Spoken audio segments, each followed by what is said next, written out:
That's fair. Excellent.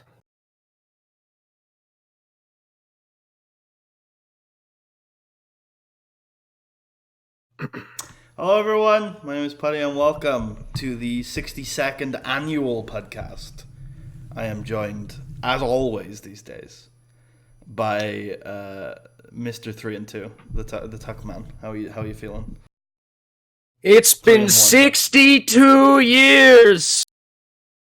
You weren't on the first one. There. You weren't. On the first it's been like 12 years technically. I think it's been longer than that. I'm surprised there still have only been 62 episodes of this show, considering it has been running for, I think, 5 years or maybe longer. I don't remember. Let's have a look here. Well, I know what you're about to say. I was gonna say, I feel like we've done more in the past 6 months than you did for the past year and a half or so. So, sir, I am insulted. Not an insult, just an observation. I am insulted by the facts that you present. Well, that's unfortunate. See, this thing started. I can't even tell because I had to re-upload some of the episodes. So, it was a long time ago. Ray. Yeah. Jesus Christ. I'm trying to think now because I know this isn't the topic of the show, but I swear it could well have been 7 years ago. Because we're getting to that point now. I am 2 years away from the fucking decade anniversary of this fucking channel. Jesus. Yeah, it's crazy. Soon this channel will be older than you. So what we're actually here to talk about today with, in a very timely manner, with Dominion being in 3 hours, is that we're here to talk about Best of the Super Juniors, because Tucker's finished with it. Did the hard crunch, not the hardest crunch. No, yeah.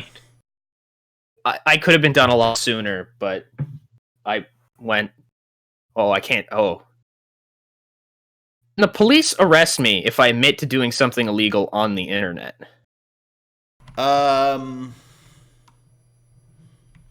Probably not, because it's the Welsh police. No, it's the Czech police. They're coming for me. The Czech police department. I mean, the Canadian intelligence services will have access to your. Well, guess what? I went drinking last night. Get fucked, Mounties. Come get me. Wait, is the age of alcoholism in Canada not 18? I'll let you know, good sir. For at least 2 more months, I am technically not 18. Man, I thought you were older. This makes no. always makes me feel like a grooming gang. Whenever we do any content on the internet. Yeah, I'm almost the age that you were when you met me. Wow, that's crazy. You probably already are. Math's probably a little off. Probably. Yeah, you might have been. Would you have been 17 or 18? I don't even remember. Who knows? I don't know what age I am now, so I can't really help you. I was born in 97. So there you go. Somebody do the math in the chat. 22, probably. Probably. I'm not going to tell you the month because that would make it too easy. But I think the month. I already know what month it is. I know you do, but the people in the chat don't. Oh, sorry. Spoilers. Also, I think I just closed down the fucking podcast again. I always do this. It's still live, but it scares me. I think it's still live. It is still live. Okay, nobody's watching, as usual. Actually, usually there's that one guy. But it's okay. That one guy. So, Best of Super Juniors. Yes. In last Tuesday's show, which was mainly about Double or Nothing, we talked about the first couple nights, and today we're going to talk about the Kirk and Hall shows, and then the closing shows of both blocks, and also the final, including 2 matches that weren't part of the tournament. Or yes, I don't know how much. Actually, that's what I was going to do. I wanted to start with those, since Yeah, since most of the show is going to be about the tournament, so we might as well start with the two matches that we watched on the night of the final that weren't part of the tournament, which was Jay White and Tanahashi, and Mox and Juice. So let's start with Jay White Tanahashi. I didn't hear much from you about this one, so what did you think about it? I thought that this match was fine. The entire thing revolved around Jay working down Tana's arm because he had surgery on his arm at some point. I don't know how recent that is, but the commentators played it up a lot. I ran into your British heel commentator guy. He's Australian. He's a wrestler. No. Oh, it's a different guy. It's a different guy who's a heel commentator. The guy that I'm talking about is definitely British. You're talking about, I believe his name is Gino Bambino. Yes. The Australian guy, yeah. And that's a different guy. Gino's not that heel. It seems like you don't like him. Bullet Club heel. He's Bullet Club heel, alright? He's part of Bullet Club. So, yes, he is, officially. Wow. I didn't know Bullet Club get commentators now. He's actually a worker. Okay. He just does commentary for some reason. I don't really know. I got no explanation for it. I looked him up, and it was like, yeah, he wrestles. Like, actively. I'm now doing the looking up thing. So go on about the Tanahashi match. We had Tana try to make his babyface fire comebacks. Just be cut down by Jay White, kind of a normal sort of formula for that type of match, kind of maybe like an ace match type deal. Wait, I'm going to interrupt you real quick. So I typed in Gino Bambino cage match, and the first cage match result I got was Little Guido. It's Gino Gambino. I think you were joking when you said Bambino. I'm Austin. I'm sorry. Thank you for the correction. Gino Bambino. Gino Bambino. Yes. I got him. Mr. Juicy. It's truly an honor to have him. Mr. Juicy. Anyways. He hasn't wrestled since May. Before that, he hasn't wrestled since March. So, before that, he was on Impact, maybe? No. Oh, God. No. Don't worry. I didn't disperse. Don't worry. That's too much of an insult. He wasn't on Impact. Oh, thank God. Yeah. He's at least, like, a human. He wrestled a lot last year. He's not, like, the most active guy. He's no, fuck, I forgot. I'm gonna stop that point real quick. So sorry, I interrupted you. You were still talking about Tanahashi and Jay White. More or less from there, all I was gonna bring up was the finish. It was just kind of very random, in my opinion. Tana hits a dragon screw, and Jay White just kind of rolls him up. That's it. Yeah, so I was I don't remember this from the match explicitly, but I've seen people's tapes on this one, and apparently the finish was that Tana's go-to thing over the last few years, this is true, has been leg work. When he's got nothing else, he just goes straight for the leg. Right. So the idea was that his last gasp was, I'm going to go for those legs, the dragon screws. And you might have missed it, I might have missed it, or it might not have happened. I cannot confirm, have not watched the match back. But when White rolls him up, apparently before that he tugs on the injured arm. Does he? I didn't even notice that. Something like that. So, apparently it was the finish was something to do with the arm work. So I'm one of the bigger Tanahashi guys I think around.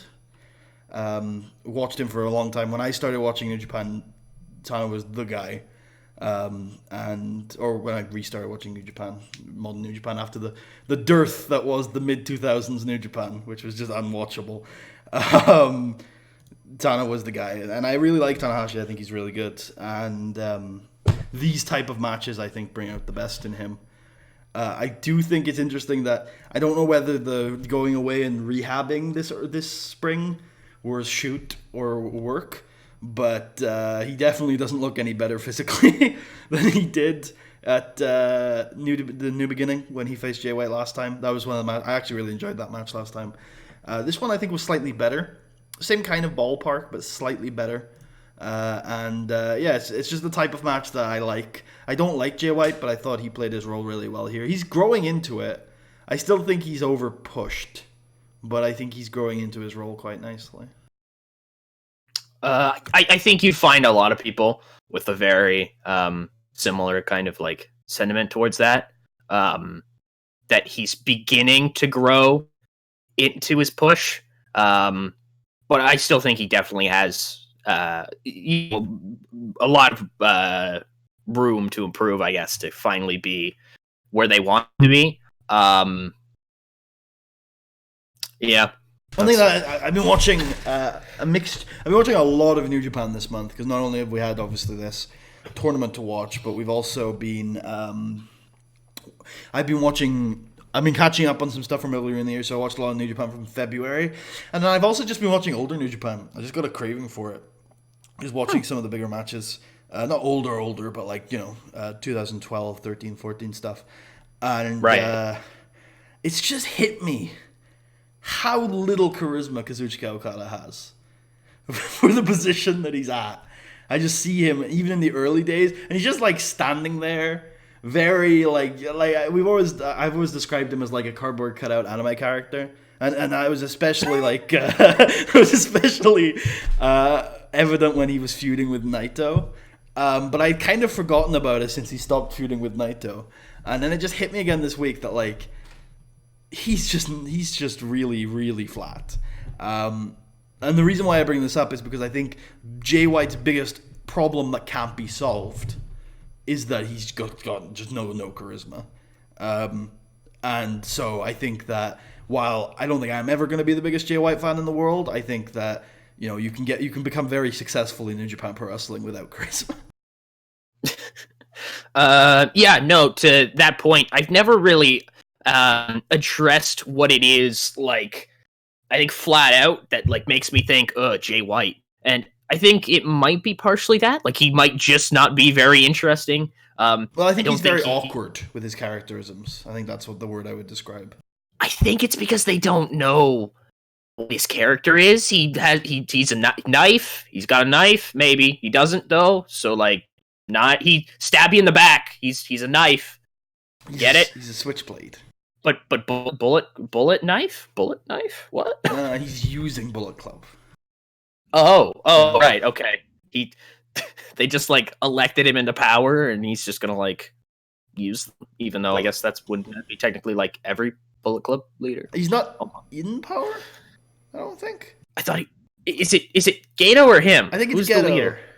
I think Geto? it's Geto. Is it Geto or Gato? I think it is officially Tamatonga. I think Geto is. Yeah, Tamatonga. Fuck yeah. Yeah, dude.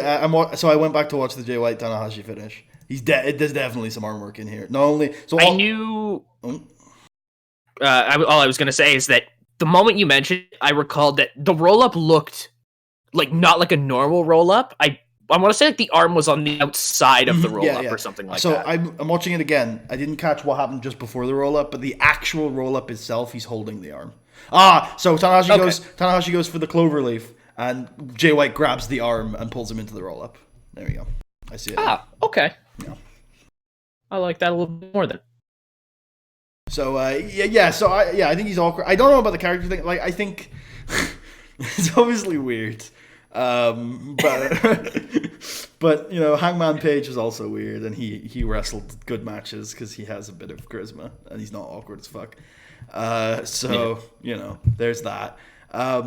I thought this was good though. I thought this was I think this might be the best Jay White match I've seen ever. Ooh, that's probably wow. Yeah, that's probably a fair thing to say about this match. It was at least 5.5 stars, which isn't very good, of course, but No, not on the new scale, the new age scale out of 39 or whatever stars. Yeah. So yeah, so for both these guys, they're going to be in the G1. Yes.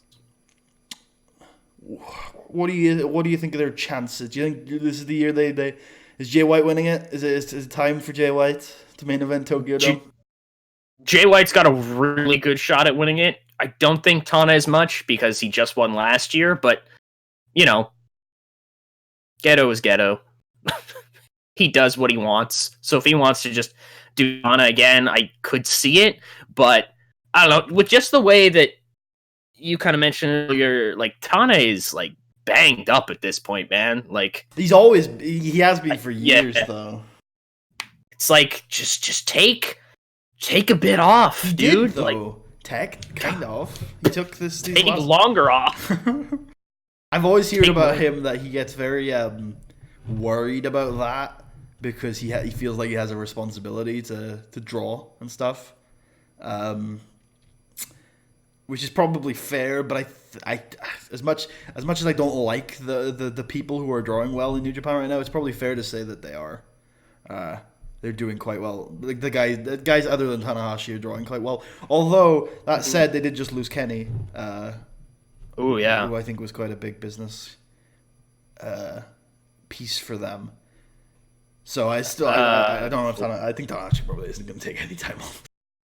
Yeah, I assume he wouldn't. I wish he would for his own health and for his own career longevity. Like, because like Tana obviously is still very good, and Tana is by no means like old in pro wrestling. Shout out Chris Jericho.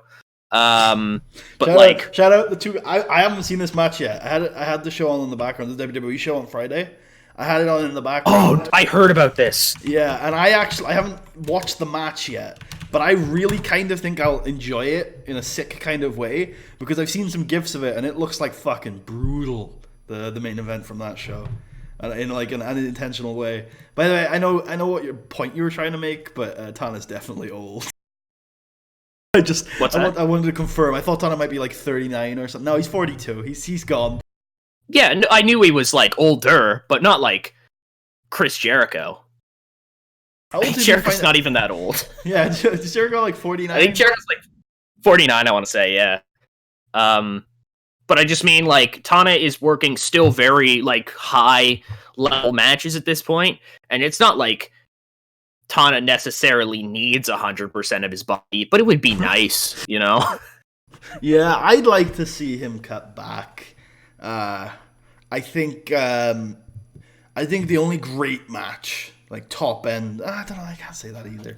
He is working at a high level. He's just like, there's definitely something missing from him, and I think the best stories he has are the ones where his body is the one that's failing him. So I'd like to see him cut back. I wish there were more main event guys in New Japan that I liked, because at the moment the only one Geto actually pushes is Tana. So, you know, I'm kind of grateful when it's Tanahashi and it's not like fucking Chris Jericho and Okada. I think we said enough about this match. You like to be the ratings guy. What did you rate this one star-wise? So I originally gave this a 2.5, but upon kind of hearing what you said about the roll-up, I liked it a little bit better. So I went with the 2.75. Okay. So literally, you mentioning a thing that I kind of remember happening, yes, that did increase the rating, because that makes more sense. So, then we had Jon Moxley and Juice Robinson, and I think you liked this match a lot. Most people did, so why don't you introduce us again? God. Oh boy! What is going on? Was certainly a match, wasn't it? Wow. I said when I'm watching this, because I was in a Discord call with some other people just a little while ago watching this. And I said, it has been maybe 3 minutes, and I swear 2 minutes and 45 seconds of this have been them brawling out in the crowd. And that was, like, most of this match, I want to say. The moment they got in the ring, Moxley started working the leg, which made no fucking sense, because his finish is a DDT, so work the neck. Juice's offense mainly is punches, so work his hand or arm. Why the leg? Why? There's no, like... I mean, to be fair, if you have an injured leg, you have less. Well, you have less of a defense to that DDT, because often when people block that, they use their center of gravity. Okay, that's definitely a little bit fair. I think it's a bit of a. I don't want to say like it's a stretch on that, because that makes sense, but like I don't think that. You could definitely do it. They didn't do it, but you could definitely do a finish where he goes for the DDT, they block it, their knee buckles, and he gets it. That definitely is a very reasonable finish. They didn't do it. Yeah, maybe that's kind of the point that I was angling towards. Maybe, but like they didn't do anything with that. If that was what they were trying to go for, they never said to me like, "Hey, this isn't just working the leg because, leg, right? You need that. This match, all in all, I can't say it was bad, but I can't say it was good. Wow, I had all my points prepared to play devil's advocate on this, expecting you to like it because of what you said, and I was like, oh yeah, so here are all my, because I have a lot of really good points to play devil's advocate for someone who likes this match, but unfortunately now it's going to look like we're shitting on this match. It's, to me, it's so weird because I said to myself at one point in this match, I would have rathered if Moxley just straight up worked a WWE style match than him brawling out in the crowd for like 90% of it. Like, it's just boring to me. I don't really care about it. There's one nasty spot where Juice jumps off like a entryway and everybody fails to catch him, and I swore he broke his tailbone. Like, I was just like, oh jeez. Kind of sloppy in certain places, I think. The table spots like worked half the time, but I blame that on the table more than these guys. Unreliable damn tables, Japanese tables at that. They were like benches. They weren't even like tables. They were benches. They're the tables the announcers use. Oh, which is like the like we have money for tables. Here's a park bench without the back on it. Yeah, no. Tucker has been watching Japanese wrestling for 4 years, everybody, or 5 years, or something. Still bitches about the tables. I don't pay attention to the tables unless they're made apparent. All right. I apologize. I'm not on table watch. Yeah, Juice has some really awesome babyface fire, I think, and that saves a lot of this match for me. I think he's a really good babyface, like proper good. But I don't. Jon Moxley, I don't know, dude. Like, he's, because I want to believe, because I think a lot of people want to believe right now. Believe that, like, he's definitely a good worker. That's the other Shield member who does all the believe. Oh, my bad. Yep, you got to believe in the curb stomp. Believe it. No, I think a lot of people want to, see Moxley and be like, look, he's doing great. When I'm not sure he's going to. And I know it's only one match, right? And that's not necessarily fair. But Juice isn't bad. I have watched the Juice Robinson match and gone, what the fuck is this shit? It was mostly the G1 last year where they were like, hey, you know that thing you're good at?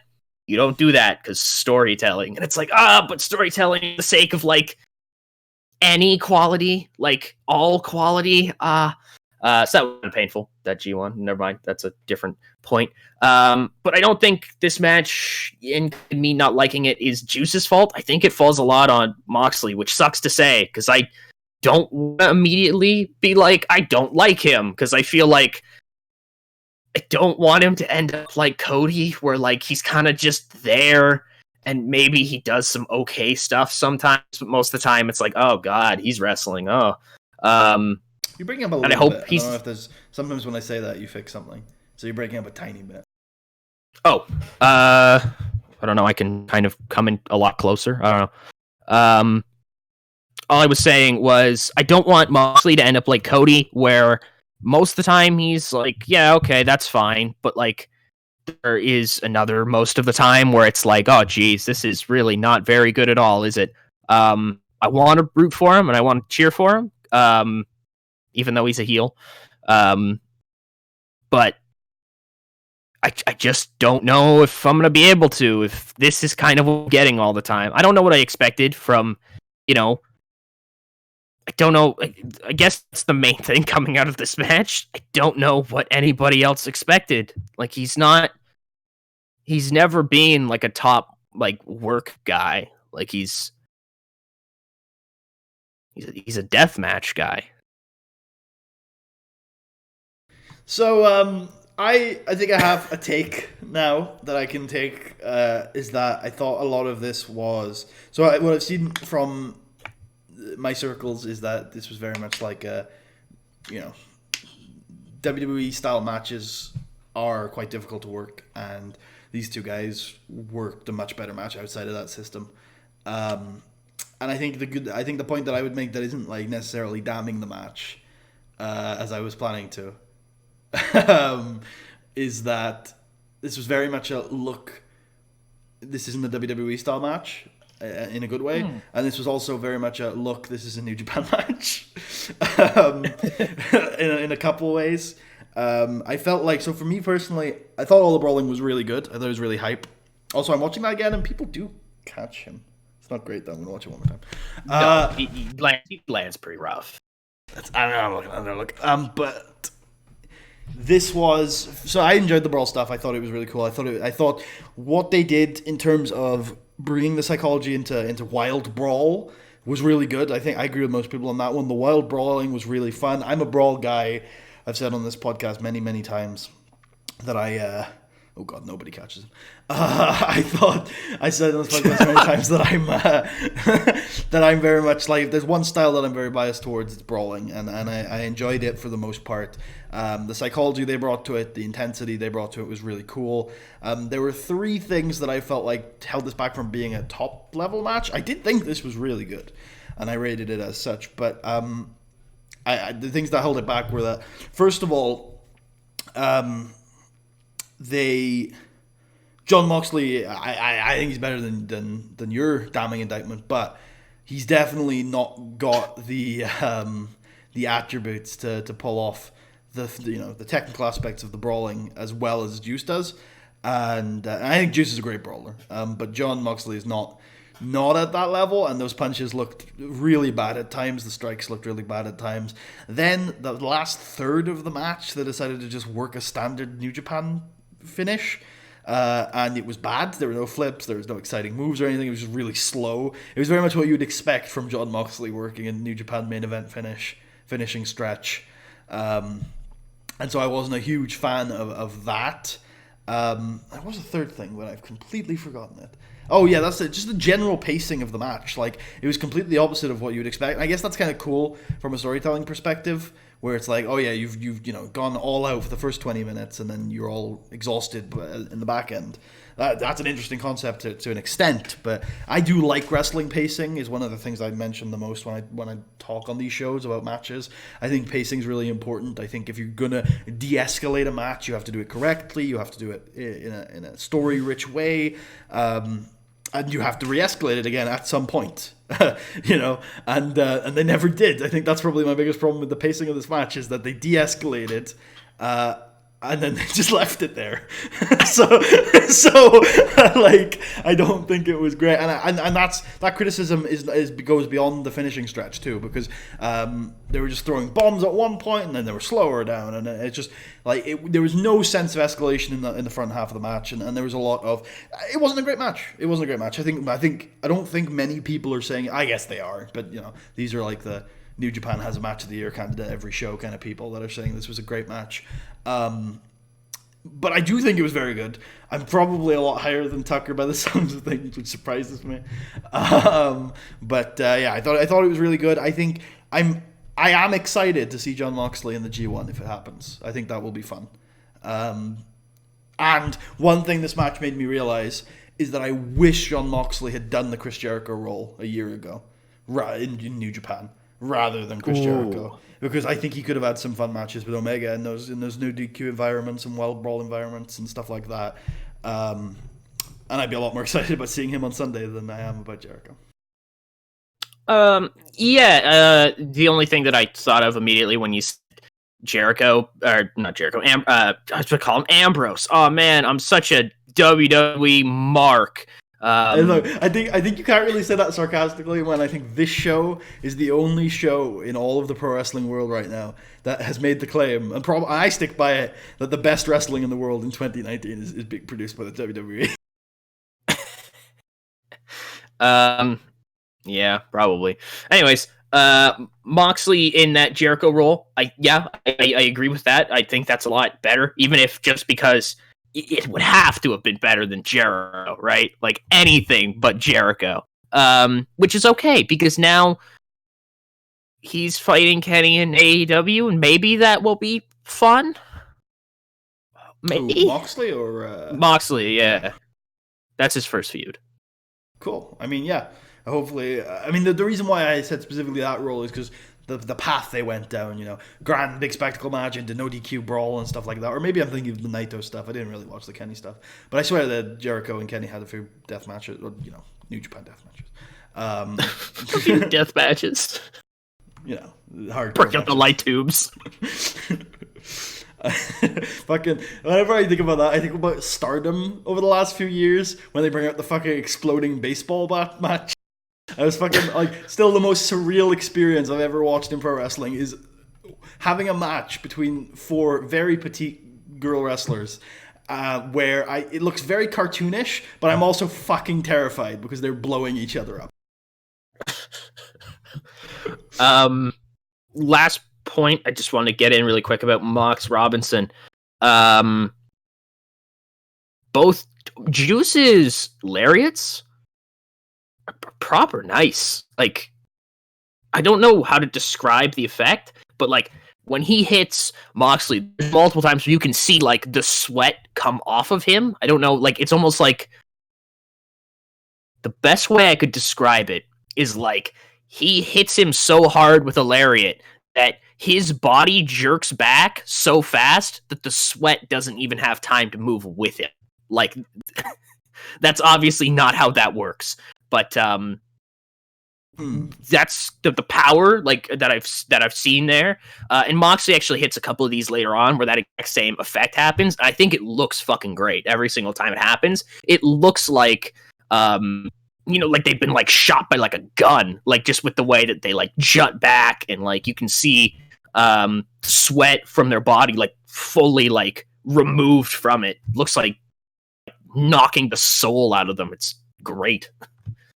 You speak so poetically about a match you apparently didn't like. Well, I liked certain aspects of it. I didn't give it a 0. Oh, you didn't? So what? I did not. So what did you give it? I gave it a 2.25. You thought this was worse than the Tanahashi White match? Yeah, I did. I debated on whether or not they were equal or if Moxley Robinson was worse, and I ended on Moxley Robinson was worse.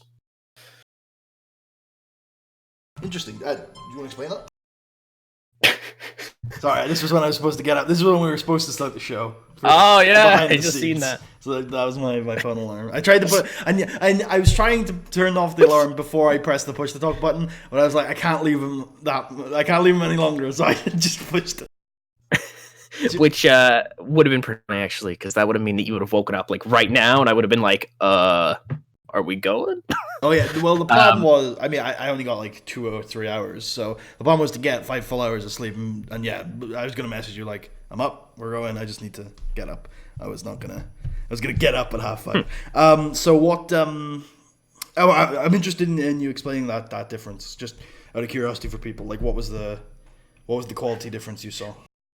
For me, it's the shortcut that they took. I think I'm not one of the people who I like as I mentioned earlier, I like some brawling stuff. I think Tomohiro Ishii is my favorite wrestler in the world to watch. I love his matches. They always look like he tries to fucking kill somebody. It's that gladiatorial element of the human soul that, we have in there. It's why we used to watch men in loincloths cut the shit out of each other until one man got eaten by a fucking lion.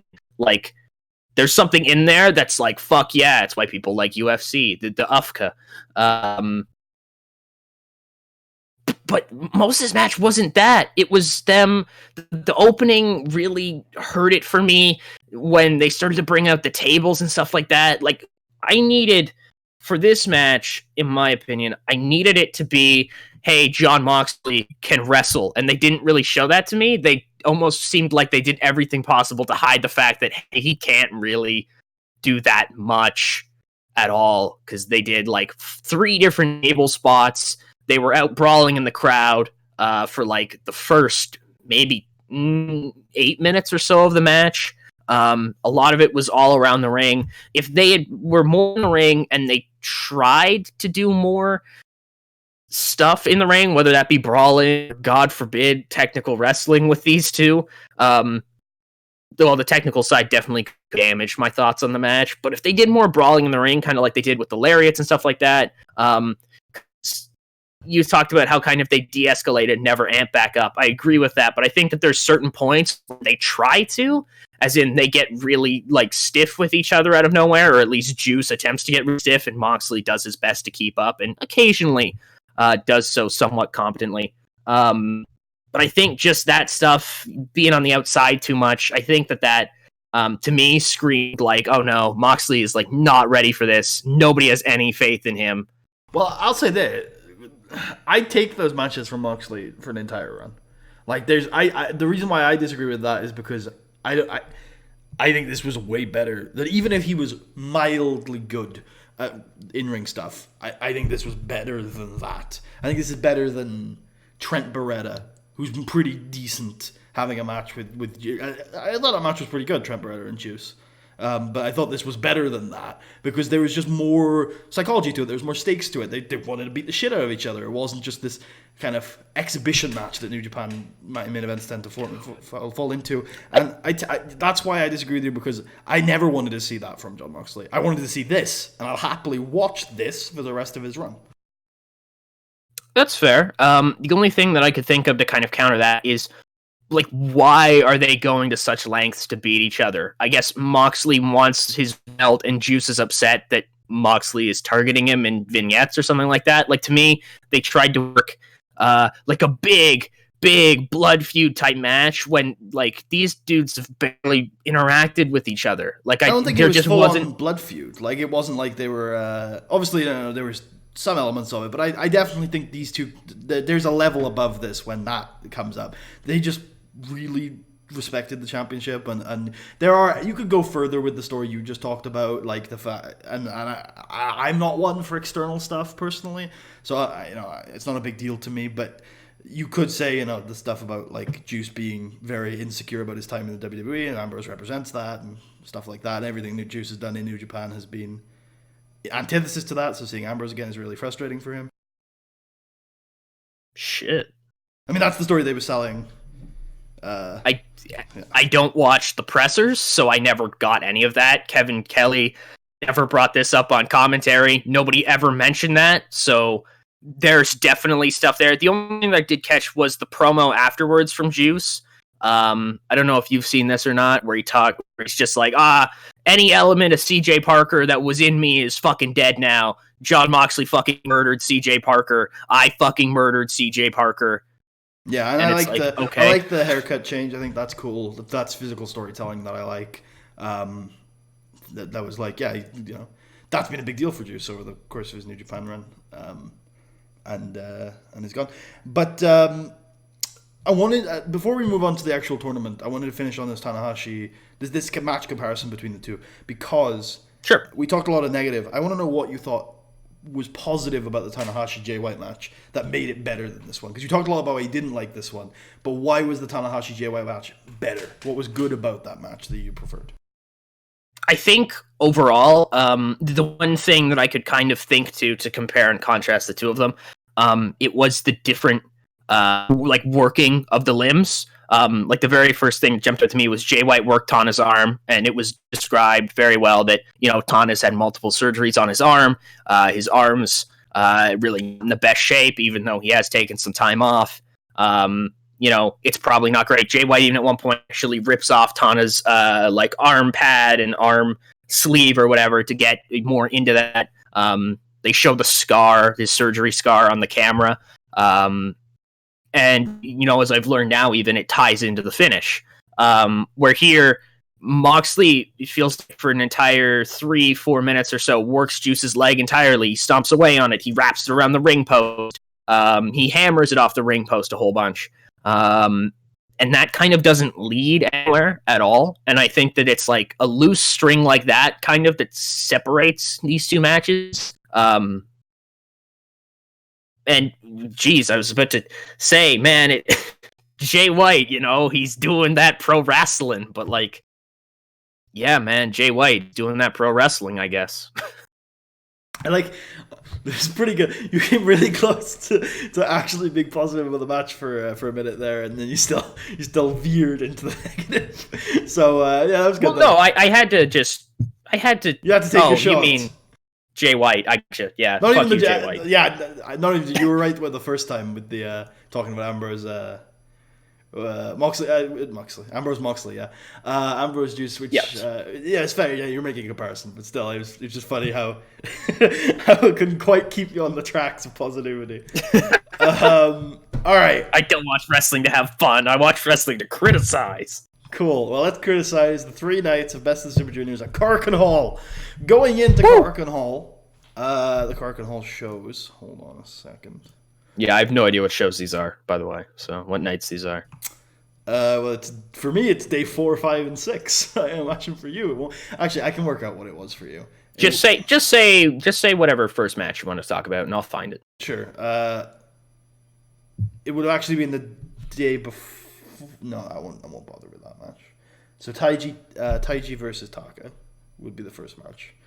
That's the one I was looking at. Awesome. I don't have to talk too much about that, but that gives you a good idea where we are. Yeah. So going into the Cork and Hall shows, Shingo and Taiji were both undefeated in a block with 3-0. And then Will Ospreay had a record of 3-0 as well. That's all I know from B block is that Will Ospreay had a 3-0 record. In A block, it was 3-0 for Taiji and Shingo. And we were set for 3 nights at Cork and Hall. Really big show. Really big shows. 3 nights straight, all joint blocks. People weren't excited for these when they were announced. People thought that they would slog, 8 singles matches, or 10 singles matches on the card. Because remember, Tucker, you've seen all the matches now. You have seen the equivalent of a G1's worth of junior action this year. Because that's how big. This is why I cherry picked this year. Because I knew if I watched 2 G1s, I'd get a little burnt out. But you seem fine, hopefully. Well adjusted. You're a little bit grumpy about everything, but you usually are. So... yeah, I mean, mainly I think I'm gonna talk about 2 matches from this show, and then you can talk about them as well. And then after that, if there's anything that I've missed that you particularly want to talk about, then we can.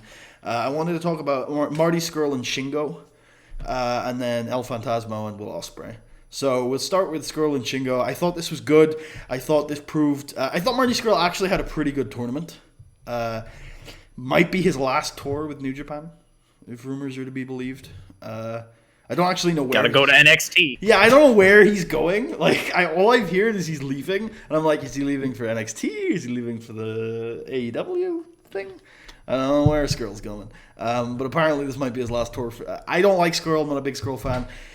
This match was good. I mean, this was perfect. Shingo's. I still don't know where I fall on Shingo. He's clearly had an exceptional tournament. He's clearly a really good wrestler, but I was not necessarily looking forward to if he had a junior title run. So I don't know if I'm still like totally convinced with Shingo being like this great wrestler, but this match definitely went a long way to proving to me that he's good, because he laid the structure down for Marty Scurll to have a good match, a match I'd recommend to people. So I thought this was a good match. It's obviously been a while since I've seen this one. Been a little bit less time since Tucker has seen this one. So Tucker, do you have any thoughts about Marty Scurll and Shingo Takagi? Yeah, so remembering what I do about this match, this was the one where this was the first time in the entire tournament, I think, that Brody King really made himself a part of it. Unfortunate. But, yeah, no, these two had a pretty fun match, I think, overall. Marty trying to be a crafty heel, a villain, if you might. Go home. Against... Go home. It's one of the few times Marty has been villainous. He did it. He did the thing that he's supposed to sometimes.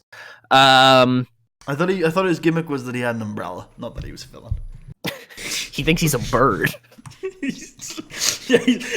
We learn years later that Marty Scurll was playing the long game with that character, and there's some sort of hypnosis gimmick waiting for him in NXT. Exactly. There you go. This was taking a quick look back at his opponents in the past. I think that this was Kanemaru. Tiger Mask. Tiger Mask. God, then Taiji, and then Jonathan Gresham. Not from Marty. I was talking about Shingo. Oh, So, Shingo. Okay. Yeah. I liked the Kanemaru match, actually. Not as much as this one. I did not, apparently. But I thought this was a really decent test for Shingo, at least.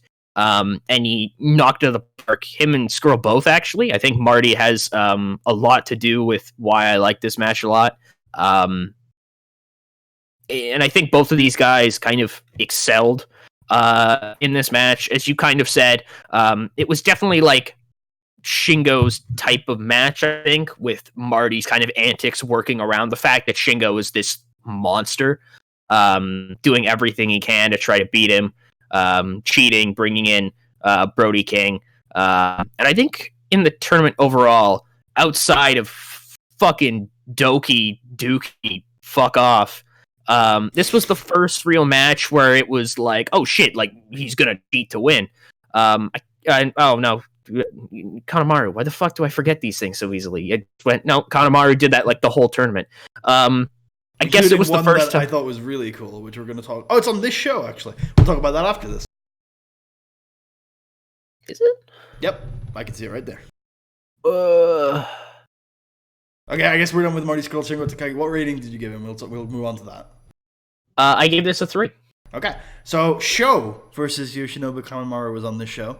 And going into this match, Sho was 1-2.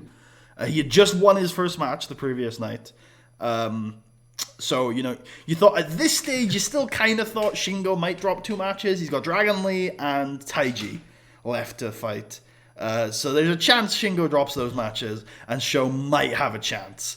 But to pretty much end his tournament like this, I thought was really cool and genius. I didn't think the match was great, but I thought the angle was really cool. So essentially, they brawl out in the crowd, out in the Cork and rafters, where they always go randomly and robotically. That one concessions tunnel out in the crowd. They do it in the Phantasmo Osprey match, and Kevin Kelly at one point is like, we've been here. We've done this spot. And then, so what happens is Kanemaru comes back near the ring, doesn't break the count, just comes back near the ring, and as Sho is about to do the traditional Super Juniors 19 spot, Kanemaru throws a young boy into Sho and then rolls into the ring. It's great. I couldn't help but smile when that happened. Like, it's just so fucking great. Master heel. Like, that's just a perfect move. I think it is a great character thing for Kanemaru, even though, he's pretty fairly established as a cheating heel. But, like, he tossed another human being into him in order to win. Like, that's just such a, like, what the fuck is wrong with you, man? Really, like, great stuff. And I don't think that, like, this being, like, a actual match, you want to go with that? Like, giving this any kind of legs aside from this big angle, I don't think that that results in anything better. I think this was the right call with this matchup. Absolutely. There's a couple of these, and this because it was such a short, like, a burst of a moment, that it was more of an angle in a match. There are matches that take this kind of similar approach later that I think do develop into more complete packages, but this one was just an angle, and it was really cool. I thought it was awesome. It was really sympathetic to Sho. I liked also for Sho's character afterwards that he's very forgiving to the young boy, because the young boy comes over and is like, I'm sorry, I blame myself. And Sho's like, it's fine, because Sho's being built up as this very kind of like a Ace in Waiting character. Obviously not successful enough for that, but in terms of the way he's acting, he's got that kind of Ace-ly vibe about him. So this was cool for both guys. I think also something to even credit that was, like, Sho at this point, right? He's lost to his biggest, like, competitor in this tournament. He lost Shingo. He's already lost to Dragon Lee. He's 1-2. He really needs this. It's been kind of shown at this point throughout that Sho takes this tournament very seriously. Like, he believes that this was his year. If he could beat Shingo, this was his year. He was going to go the whole way. And then to lose like this, it would have been very easy for him to get angry and to lash out. But he didn't, because he's a good guy. Good job, Sho. You're a good fucking guy. There you go. So, main event. What did you give the match? I gave it a 2.75. Okay, cool. So the angle. Yeah. So what? At the point, I guess I should put into some context, kind of my history of rating angle matches. Is that I gave the Final Deletion in 2016 a very, very high rating. I think that if there is a bell on either end, and you can generally, if there's a structure to it and people want to win, I think you can call it a match. And so I will rate angle matches a lot, even short matches. I thought Brock versus Goldberg from WrestleMania a couple of years ago was really, really good. So yeah, anyway. So main event: El Fantasma, Will Ospreay. People really like this one. I don't think we did. You cut out just at the end. I don't know what point you made. Oh well, let's just leave it there then. So the next night's Karkin Night 2. I was gonna. Okay. No, I'm kidding. Oh, okay. I was gonna say some stuff, but okay, that's fine. I don't care. I was saying people really like this match, but I'm not sure we did. But I thought this was like fine for all intents and purposes. I think, if I'm not wrong, this match went fairly long, didn't it? Oh, fuck yeah. It was like 29 or something. It was crazy. Oh, right. This is a match that fucking went ages. There's 2 matches in this tournament, I remember, that go fucking ages. It was 26 minutes and 40 seconds, according to Wikipedia. So this went longer than... No, it didn't. It didn't go longer than the other El Fantasma Karkin main. But it went damn near close. Yeah, both of them were really fucking long, weren't they? This was my first kind of introduction to El Fantasma. Yes, because you hadn't seen any of his other stuff. No. So. I was impressed, but he's nowhere near there yet. No, nowhere near what they obviously believe. Like, I mean, from the offset, when I told you, there's this guy... He's walking around in a flashing jacket, and they keep bringing up Devitt's name whenever he comes out. And you were like, oh no. Yeah. Could he get to the point they want him to be? Maybe. Like, there's definitely, like, value in him. He's not... I don't think you could say he's bad, like El Fantasma. I think he's fine. But I think, of course, this match is the best measuring stick of that. He benefits from Will being such a versatile worker at this point in his career. That grizzled young vet. You know, I blame Will a little bit for this match, I gotta say. Yeah? I don't remember a ton. So neither do I. And I really like... I'm talking like I slammed this match. I thought this match was really good. I thought there was about 15 minutes of a great match in here. Like 15 minutes of a great match in here. Will has this tendency, though, I think, to go long. And obviously, ELP has another really long match in like 2 days. So I would definitely understand why people would put this on him. But I think that match was made long by whoever put the match together in order to sell the potential of it going to 30. So I think it's just coincidence that they came so close together. I think... This was definitely a Will Ospreay match, because I think Will went like 25 minutes with like Bushi, like a couple of days earlier, and like went 25 minutes with like. Let's have a look at Will's match times. Pretty sure Will went pretty long with a lot of different dudes. So he went 16 with Bushi, 18 with Bandito. We'll talk about that in a little bit. He went 28 with fucking Robbie Eagles on the in the Chugoku match, I think it was. So yeah, Will only went under 20 minutes on like 4 of his matches this year. So yeah, he definitely has he went 24 with Yo. Ugh. With fucking Yo? Oh man, Yo, why the fuck do you do this? I blame you. So yeah, no, I like Will Ospreay. A lot of people think he's consensus wrestler of the year. I think he's definitely he's been in the upper echelon the last few years. I think this year he's got a really good body of work. I'm still working my way through it, but there's so much fodder in here as well. And I think this was a similar example of it. I thought it was really good. I thought there was 15 minutes of a great match in here, and then there was 13 minutes of really bad. It was terribly paced. There were character work I thought was awful. I think ELP's got a long way to go in that regard. He's got some really fun flips, but he has absolutely no idea how to put them together. He has some really stupid spots. It was I wasn't a fan. Rope walk. Yeah. Actually, I don't know. You didn't watch much of B Block at all. So I assume you haven't seen this match. The second last B Block night. I saw a lot of matches from the set. Which match is it? El Phantasmo Taguchi. Yeah. When Taguchi refuses to walk, I pop pretty big for that because I was like, exactly, just don't walk with him. Just be like, nope, doing it. Yeah, that's all. That was just the entire point there. That spot kind of made me laugh later on. I guess that is kind of Taguchi's thing sometimes. Yeah. So you didn't talk too much about the El Phantasmo Will match, really. Do you have anything else to say? Not totally. I don't remember any. I don't know. What did I type to you the other day when talking about this match? I think I even to you I don't remember anything from this match. Yeah, you said you didn't remember anything, but you remember to went over. Yes, I remember the finish and being fairly shocked that ELP won. I guess it. What? I said yeah. Oh, I thought you were like, I was like, what? I'm like, did he not? Am I crazy? Yeah, I remember that kind of being a moment, obviously, where it was, oh shit, they're this far in on him this early.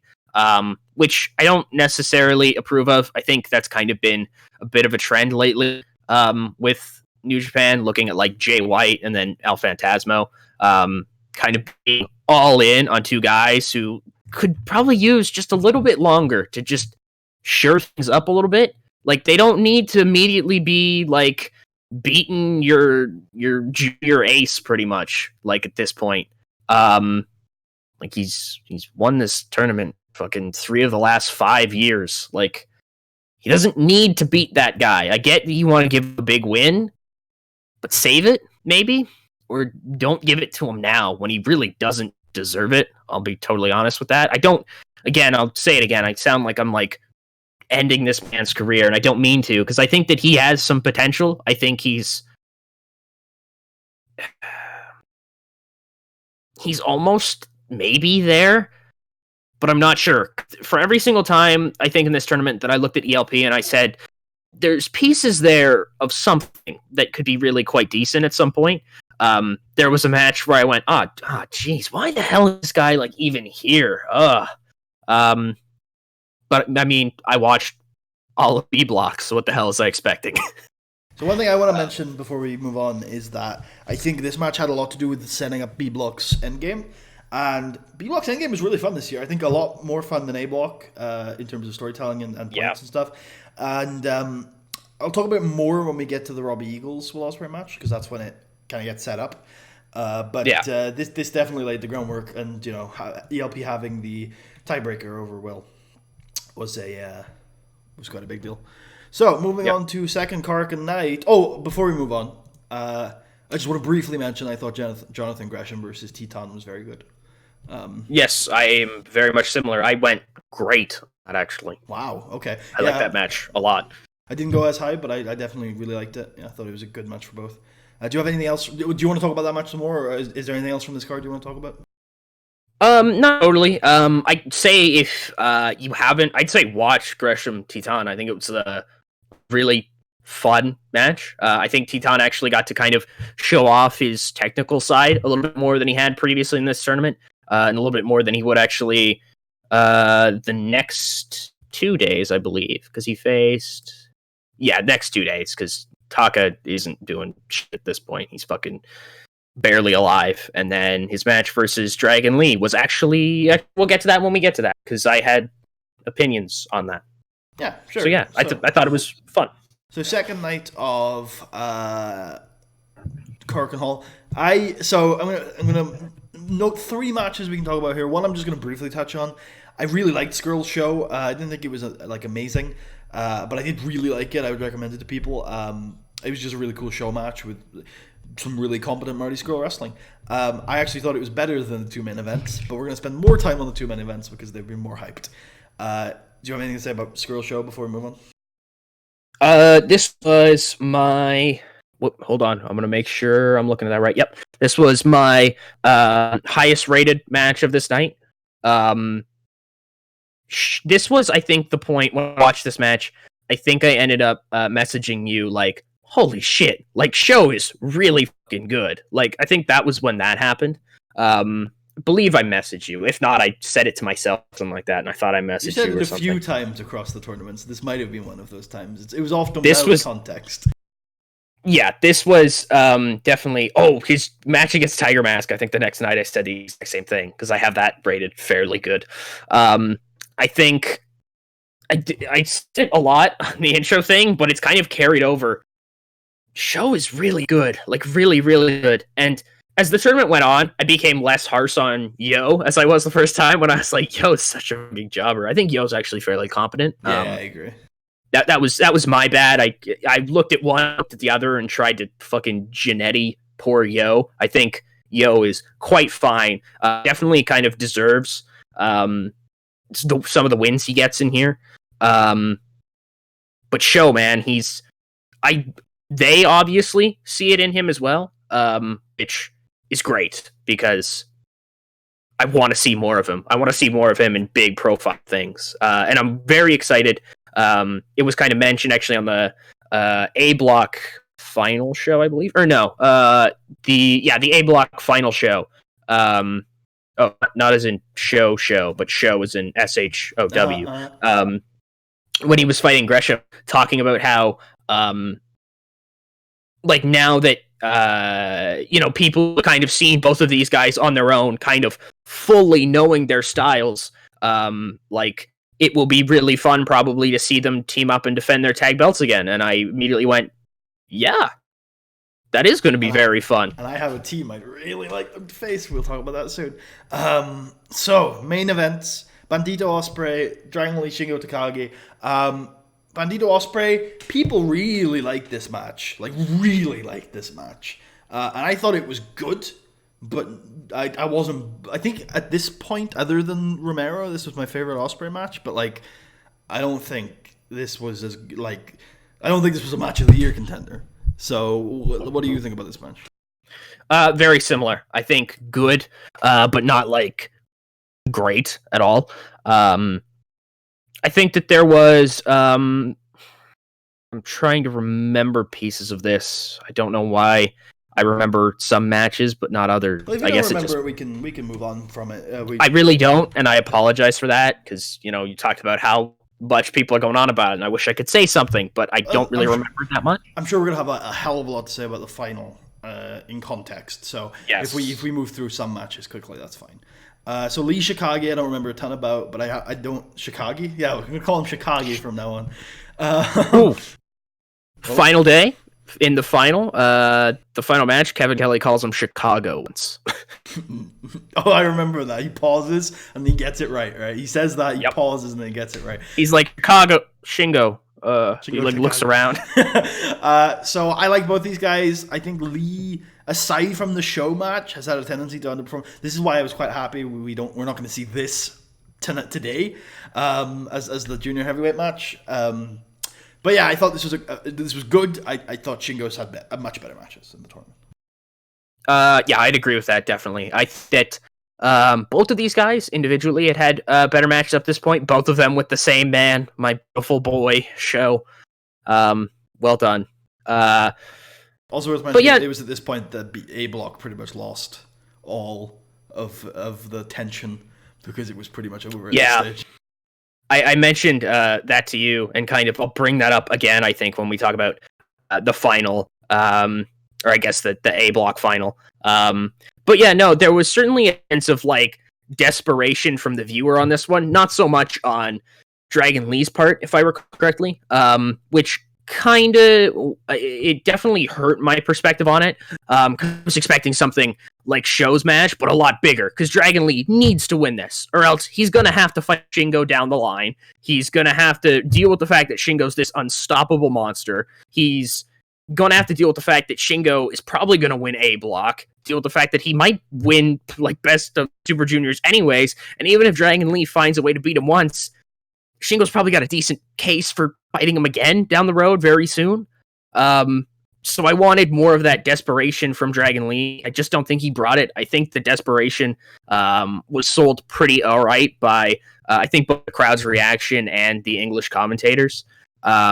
Even though one of them, I believe at this point, was Juice Robinson, which, I feel bad. I think I started the Juice hate, and he's not that bad. On comms, I think he's pretty ungodly. Like I don't think he's ungodly. He's not. He's got that Dusty Rhodes like. He's better saying than random shit. He's better than Gino better than Gambino. Bambino, yeah, but like, and also better than random Rev Pro guy that I hate from the earlier tours. Yeah, I've never even heard him. But okay. Bandito Osprey rating and Dragon Lee Shingo Takagi rating.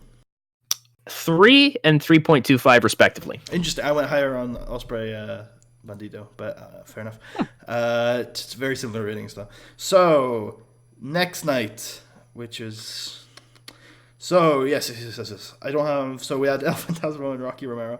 Dragon Lee. This was it. This was the third night of Korakuen. This was my favorite show of the year. This is my favorite show of the year so far.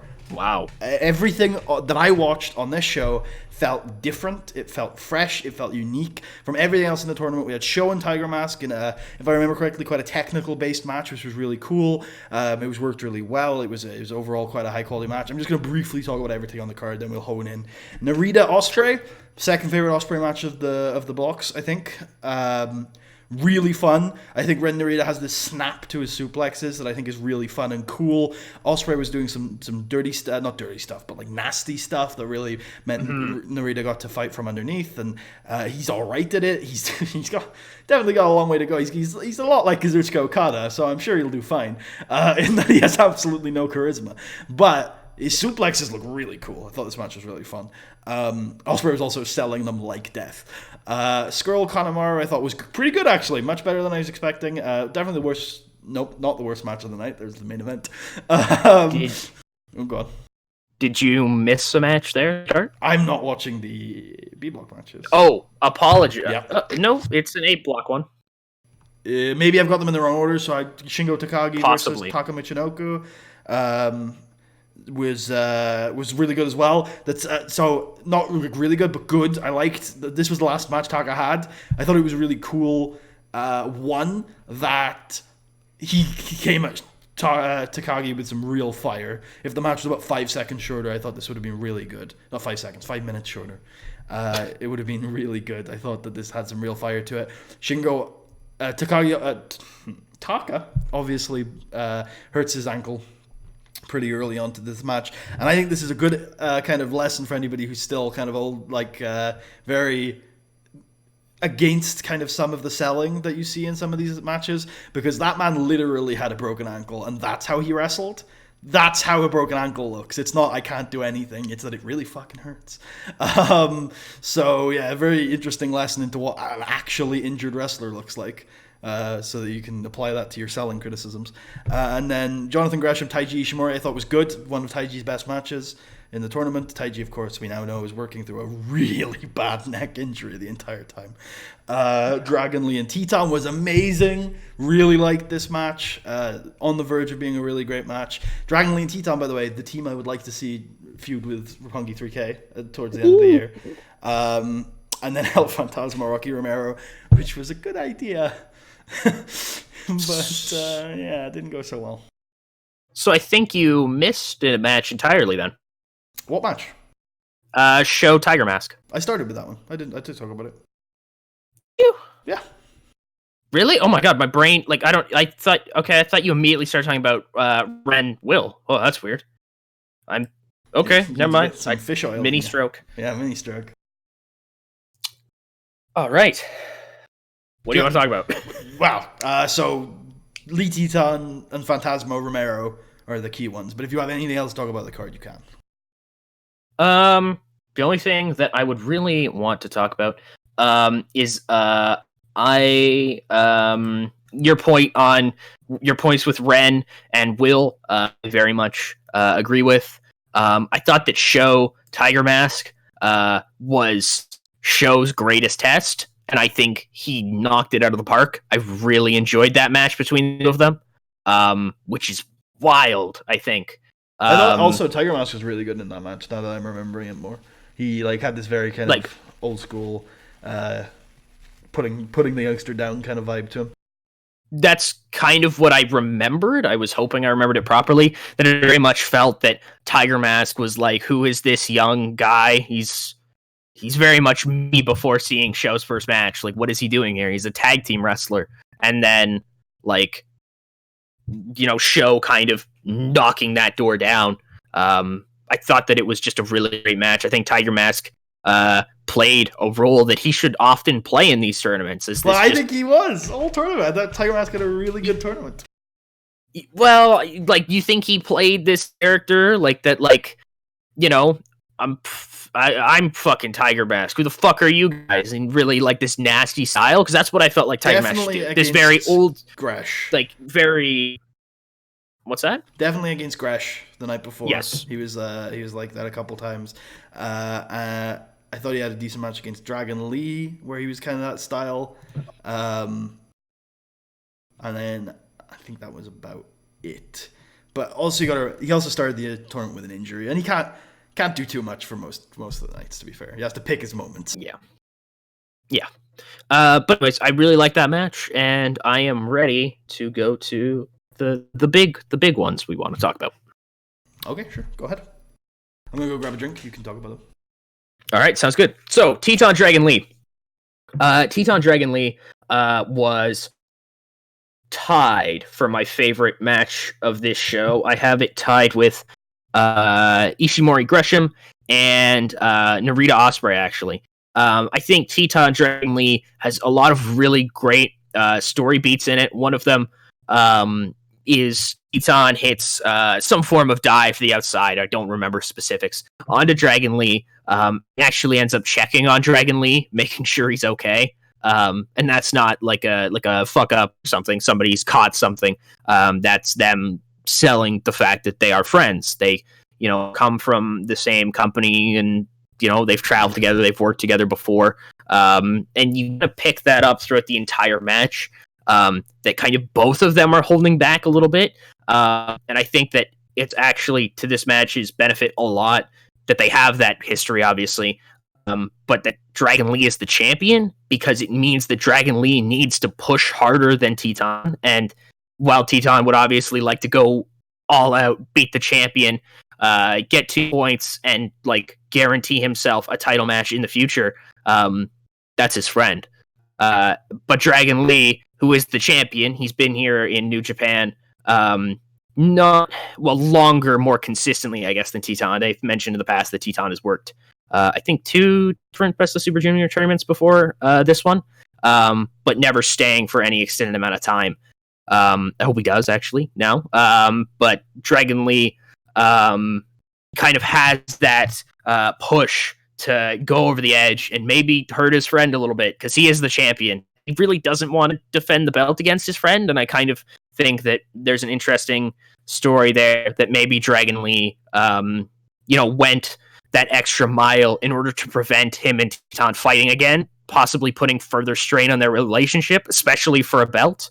Because you've seen in pro wrestling historically what belts can do to friendships, what opportunities can do to friendships, and maybe not wanting an ill-advised to lose that. dive from the Ryogoku entrance ramp. Exactly. So one thing I want to mention in this match, I mentioned in the last show we talked about this, is Dragon Lee's chameleon ability goes out the window and he's fighting someone that he has a lot of respect for. And his lucha just shows, which I really like about him, is that against newer opponents, he'll often just wrestle in their style. He's very good at that. But when he's wrestling someone he has a lot of history with, like Hiromu Takahashi or Titan, he just goes full lucha. And I agree with you, there's definitely some hesitancy there, but Dragon Lee also went fucking crazy in this match at times. Like his lucha, he had some really crazy spots, the type of stuff you rarely see from him unless it's against Kamatachi. And yeah, it was just I enjoy this kind of next level Dragon Lee we only see when he really respects his opponent. It's a really cool story beat. I think that kind of what you said I don't think it totally negates what I was talking about. I think it's more adjacent to that. I think that actually both of them kind of go hand in hand. The idea that maybe, he's his friend, he respects him, he doesn't want to have to defend the belt against him again, possibly because, he could just beat him. Yeah, good stuff. Yeah, so the main event, I don't want to spend too long on this one. It was a good idea. It went too long. These two aren't able to have a match together. That's good when it goes this long. I want to chuck in that some people really liked this match. I didn't. I thought it was awful. I think those people really liked the finish, and that's the thing that sticks out to them, and that's all that they'll remember. I will say I really liked the finish. I was pretty into that. Oh, yes, same. I really liked the finish also. But the finish, that's why I said that. Do you mean the result or the finish? Because I just mean the results. I didn't think the finish was amazing. I mean, the result. The big, holy shit, Rocky, he did it. And, I think a benefit to that is, I assume that most people, I don't know how many Japanese people you're talking to lately, but we're seeing takes from. I'm exclusively in contact with the cabal of Japanese individuals. That's right, folks. I've been Japanese this whole time. I've been using a very state-of-the-art robot to translate. Why couldn't you just be Japanese second-generation immigrant to Canada? Huh? Why'd you have to not speak English? What was that about? Have you ever met a Japanese person who can speak English? I didn't think so. One second. Let me set the internet on fire. Kenny Omega. Oh my god! Let's bring that debate up again. That's fair. Or Will Ospreay, I guess. You could have just said Tajiri or Taka, Yeah, but I wanted to set the internet on fire. That's fair. Yeah, but anyways, I think that these two, I think that there's certain points in this match where it's pretty good. But God, why? There's no business going on. There isn't. I get that they kind of want to do oh man, will Rocky beat the clock thing, but he was already the underdog. You don't need to beat the clock also. He can just beat the guy who beat Will Ospreay, and it's just Well, I don't think it was all about Rocky. I think if ELP had made it to the clock, he would have been pretty happy with that result as well. Would have kept him ahead of Will. Yeah, that's fair. I guess my brain just jumps to Rocky because that was kind of the story coming out of it. Oh wow. On this very big important moment, we're all very happy for him. My point that I was kind of talking about was that Kevin Kelly and Juice and Chris do a tremendous job at selling how very important that is, because they talk about how they're all friends with Rocky. Juice says he trains with Rocky. Kevin and Chris obviously commentate with Rocky. It's all very happy for him. It's a very feel good moment, and I think Phantasmo kind of plays that villain role perfectly, especially since I think he enters the ring. Hold on a second. He doesn't have an umbrella or think he's a bird, so he's clearly that's true. Not playing the villain role perfectly. But he does flip the bird at children, and that makes him a bad person. Does he take their headband and smash it? No. That's the most evil move. He rips up a few... No, he doesn't rip anything. To avoid heavy burden on our servers affecting your enjoyment of the broadcast, we recommend logging in and accessing the live stream in advance. New Japan Global says. Well, isn't that great? Wow. Anyway, busy. Busy. So yeah, what did you give this match for star rating? I gave it a 2, actually. That was close. Must have. I think a lot of it coming out of it, I think for me, was the finish, and I think again I mentioned they split really well. So that definitely could have construed it. But again, I think that there are a lot of points in this match where it's pretty good. It just goes far too long. Neither of these guys should be working this long of a match, let alone with each other, without anybody really to take control of something. I think that the Will match with Phantasmo and the Will match certainly with Rocky are much, much better. And I think that's because Will's able to take control a little bit more and kind of, I don't want to say pace things necessarily, but keep some structure to it. Where with this one, there are points where this just totally falls apart, which kind of sucks because I would expect a little bit more of Rocky. Someone's been wrestling for so long, but some people just don't have that ability. Whatever is what it is. Yeah, I mean, I think it's a very niche ability to work. Like, I think in this era, people expect that it's not. I don't think it's a sign of quality that you can work a 30-minute match. I think, especially like you look at someone like Brock Lesnar, is one of, I think, the best wrestlers of the last 10 years. Never want him to wrestle 30 minutes ever. So no. Like I love Rocky. I think he's great. I don't see him not being able to work this type of match as a mark against him. I don't think most people should be working these kind of matches. Something that just struck me. I think we're getting the G1 blocks today, which has made me excited. Woo! I'm very excited. John Moxley, here we come. Moving on. Chris Jericho, here we come. So after the Karkin show, so this meant that Will and El Fantasma were both on 5-1. Moving out of the Karkin shows, we had another joint block show that was in Chiba, sorry. And on this one, this is when Taka Michinoku starts forfeiting all his matches. He doesn't wrestle for the rest of the tournament. He ends with 0 points, single tier.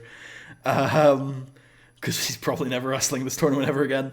No. He shouldn't after this one. No. Not that he had a bad tournament. The body's not ready for this. John Gresham, Yoshinobu Kanemaru, I really liked, apparently. We're not going to spend too long on that one. Marty's Girl Titan, Shingo versus Tiger Mask, I didn't think was great. Nothing stood out to me from A block here, except for that John Gresham Kanemaru match.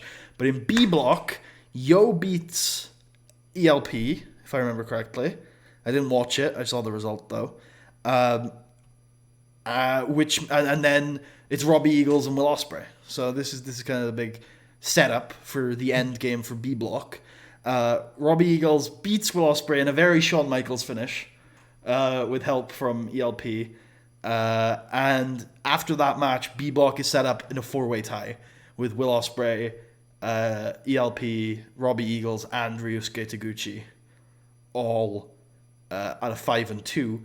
Eagle. The kind of story behind this is that ELP had beaten Eagles, I think, earlier in the tournament, and beaten Will. So if ELP sets up this 4-way tie, ELP has the tiebreakers over 2 of the blocks, and so is in a pole position to go on and win it. Are you still there, Tucker? Good. Just like, yes, that is the thought behind it. Do you want me to talk a bit about the match, or do you want to... Sure. Actually, I want you to start with, if you did care at all about the match, Yo versus ELP, because I didn't watch that one.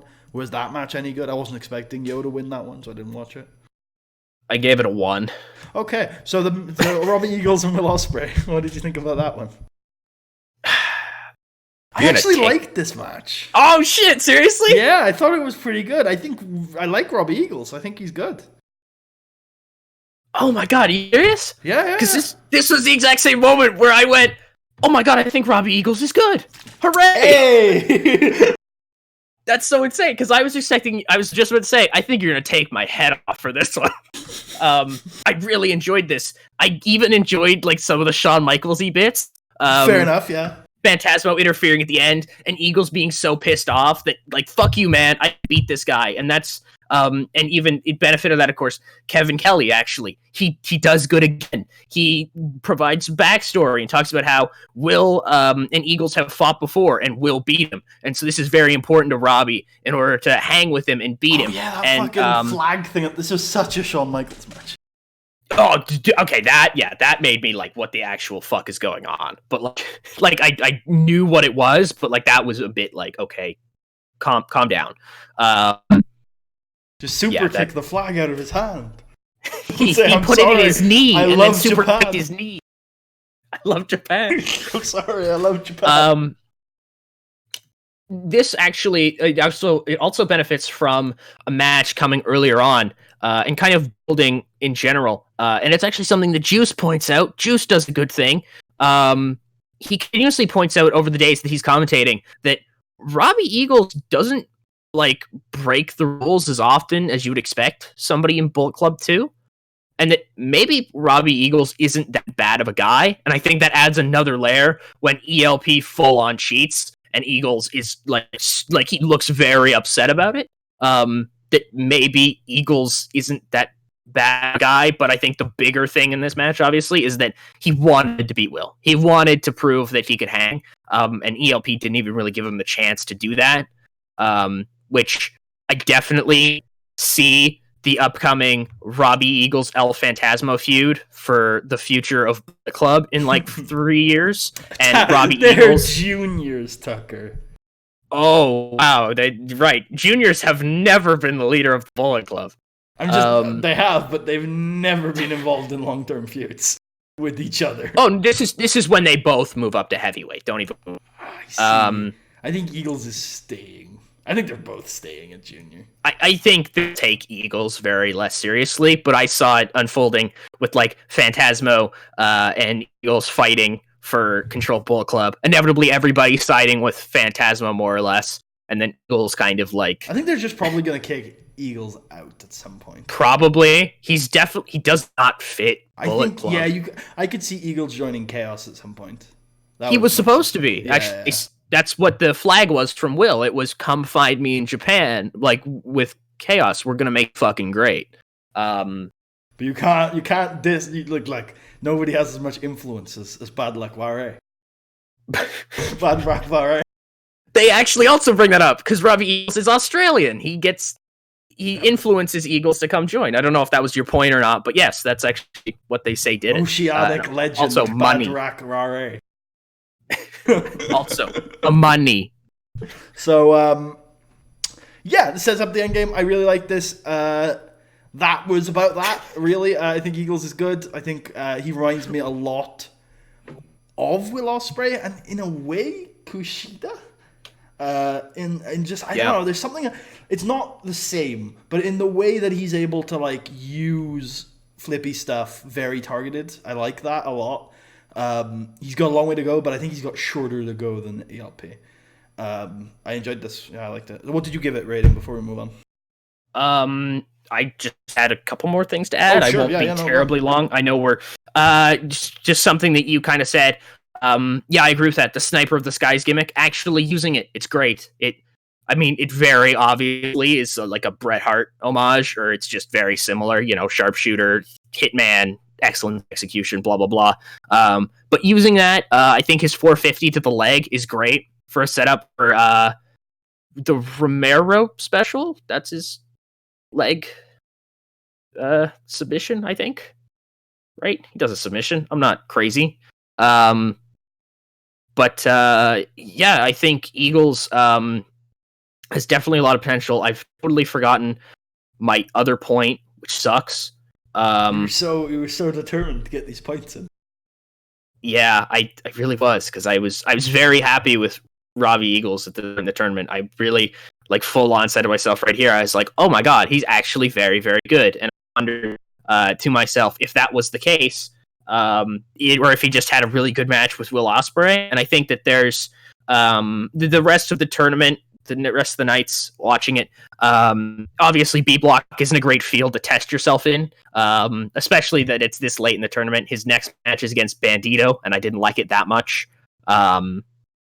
So it's hard for me to totally say whether or not, Robbie Eagles, watch for him, or whether or not he just had one good match with Will Ospreay. But I like the things that he was doing in this match. I liked some of the work he had coming into this. I never thought of him as bad or anything. But it was kind of this match that made me go, oh wait, he can be very, very good. I gave this oh crap, where'd it go? I lost it. No, I scrolled up to find past things. Oh crap. Track it over. Where's it? There it is. I gave this a 3.5. Okay. Speaking of Bandito, Robbie Eagles, that was the next day. Or the day after that. The next set of A and B block matches. And because they separated back out then for the rest of the tournament. Yes. But I watched in blocks of two, basically. So I did watch 3 matches from Block B this set. And one of them was Bandito Robbie Eagles. And it was my favorite of the bunch. I actually really liked it. I actually liked this match as much as the Will Ospreay match. Wow, yeah. I didn't like this match. I thought it was really cool. I thought they kept it at a really cool pace. I thought it was a little cleaner than the Will Ospreay match because it just had less to it. I just thought it was good. I thought it was the best match of the lot that I had watched during this section. I did not like the two that followed in B block. So Bandito wins against Robbie Eagles here, basically eliminating him from the tournament. Yes. Then Will Ospreay takes on Duyoki versus Dookie. And this match was not my style at all. And Will Ospreay wins it. And then we have El Phantasmo versus Taguchi.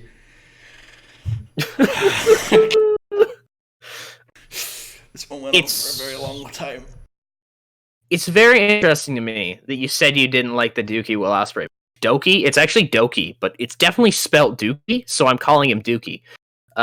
It also reflects his wrestling ability. About like people pronouncing it 3 different ways on Twitter, so I'm just gonna pronounce it 3 different ways every time I do. Oh, like Juice on commentary called him Dookie for the first 2 nights, and then was like, "Wait, what? That's not how you pronounce it?" He's like, "How how that's spelled?" It's interesting to me that you didn't like that match because when you started talking about Moxley and Robinson, I instantly went, he probably liked Dookie. Well, I will say I did notice things about Dookie that I didn't Doki that I didn't mind. Sorry. So there were things about him I didn't mind. I didn't think this was awful. I just thought this was bad. It didn't quite come together. But I could see me liking him in a different environment for sure. There's definitely stuff to like about him. I doubt you'll do it, of course, because, like, the names in here are not overly...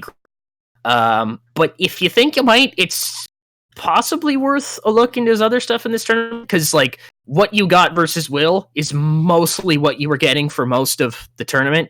A lot of outside brawling stuff. He's ultra-violent. He just wants to hurt people. He's not even here for points. Shame on him. I love that. That's great. That sounds great. I gotta admit. Yeah, but I bet it drags though. I bet he still pins people. I think he won 4 matches. There you not go. 4 matches, 2 matches. So what I'd like is if at any point it looks like it's going south for him, he just pieces out. He's like, I've taken my... Or even if it doesn't look like it's going south for him. I hurt you, bye. Yeah, I want him to like trap someone under a guardrail and then leave the arena. Double count out. Nobody gets any points. Oh, just total anarchist. Oh, that's shit. what they should have done with Bullet Club last year instead of being the assholes. They should have just fucking like had good matches and then just left. To like ruin the show, but not like actually ruin the show. Because if it's a double count out draw, nobody gets any points. It's not one each. You're just like skewering the whole thing. Like everybody's numbers will be all over the place. That's a really interesting idea. I wish they would ever do that. They won't. So ELP versus Taguchi. Do you have anything to say about this match? This was painful. I remember it going pretty long. Taguchi does his damnedest, I think, to pull this together with some fun comedy stuff. There is, if I'm not wrong, it is this match, yes. The first, maybe 5, 7, 8 minutes or so are actually pretty fun. There's some outside stuff, which is weird that I didn't mind it here, but I guess it's because I've seen that both of these guys can kind of work normally. They go to the outside just a little bit. It's not like an overabundant amount. I think Phantasmo actually has some ability to work some comedy stuff because there's like the kind of comedy bits with Taguchi in the opening, and I was like, I like this match. This is going good. And then they just went back in the ring and then wrestled for like another like fucking 20 minutes, and I was like, oh no, why? Why did they do this? I like the opening when it was kind of fun and lighthearted. Phantasmo kind of came off as a bit of like a goof, like he's an asshole, but he's a bit of a goof.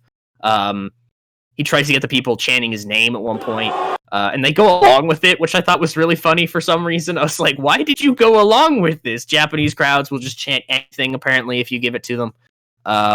It's not racist. It is, though, isn't it? No, it would be if I said, they're so feeble-minded, they hear something with them, and they have to follow it. That's racist. Don't say that. So what did you give this match in terms of rating? I gave it a 1.75, if only because I like that opening bit. Yeah, so high on it. So this sets up a Will Ospreay Ryusuke Taguchi semifinal.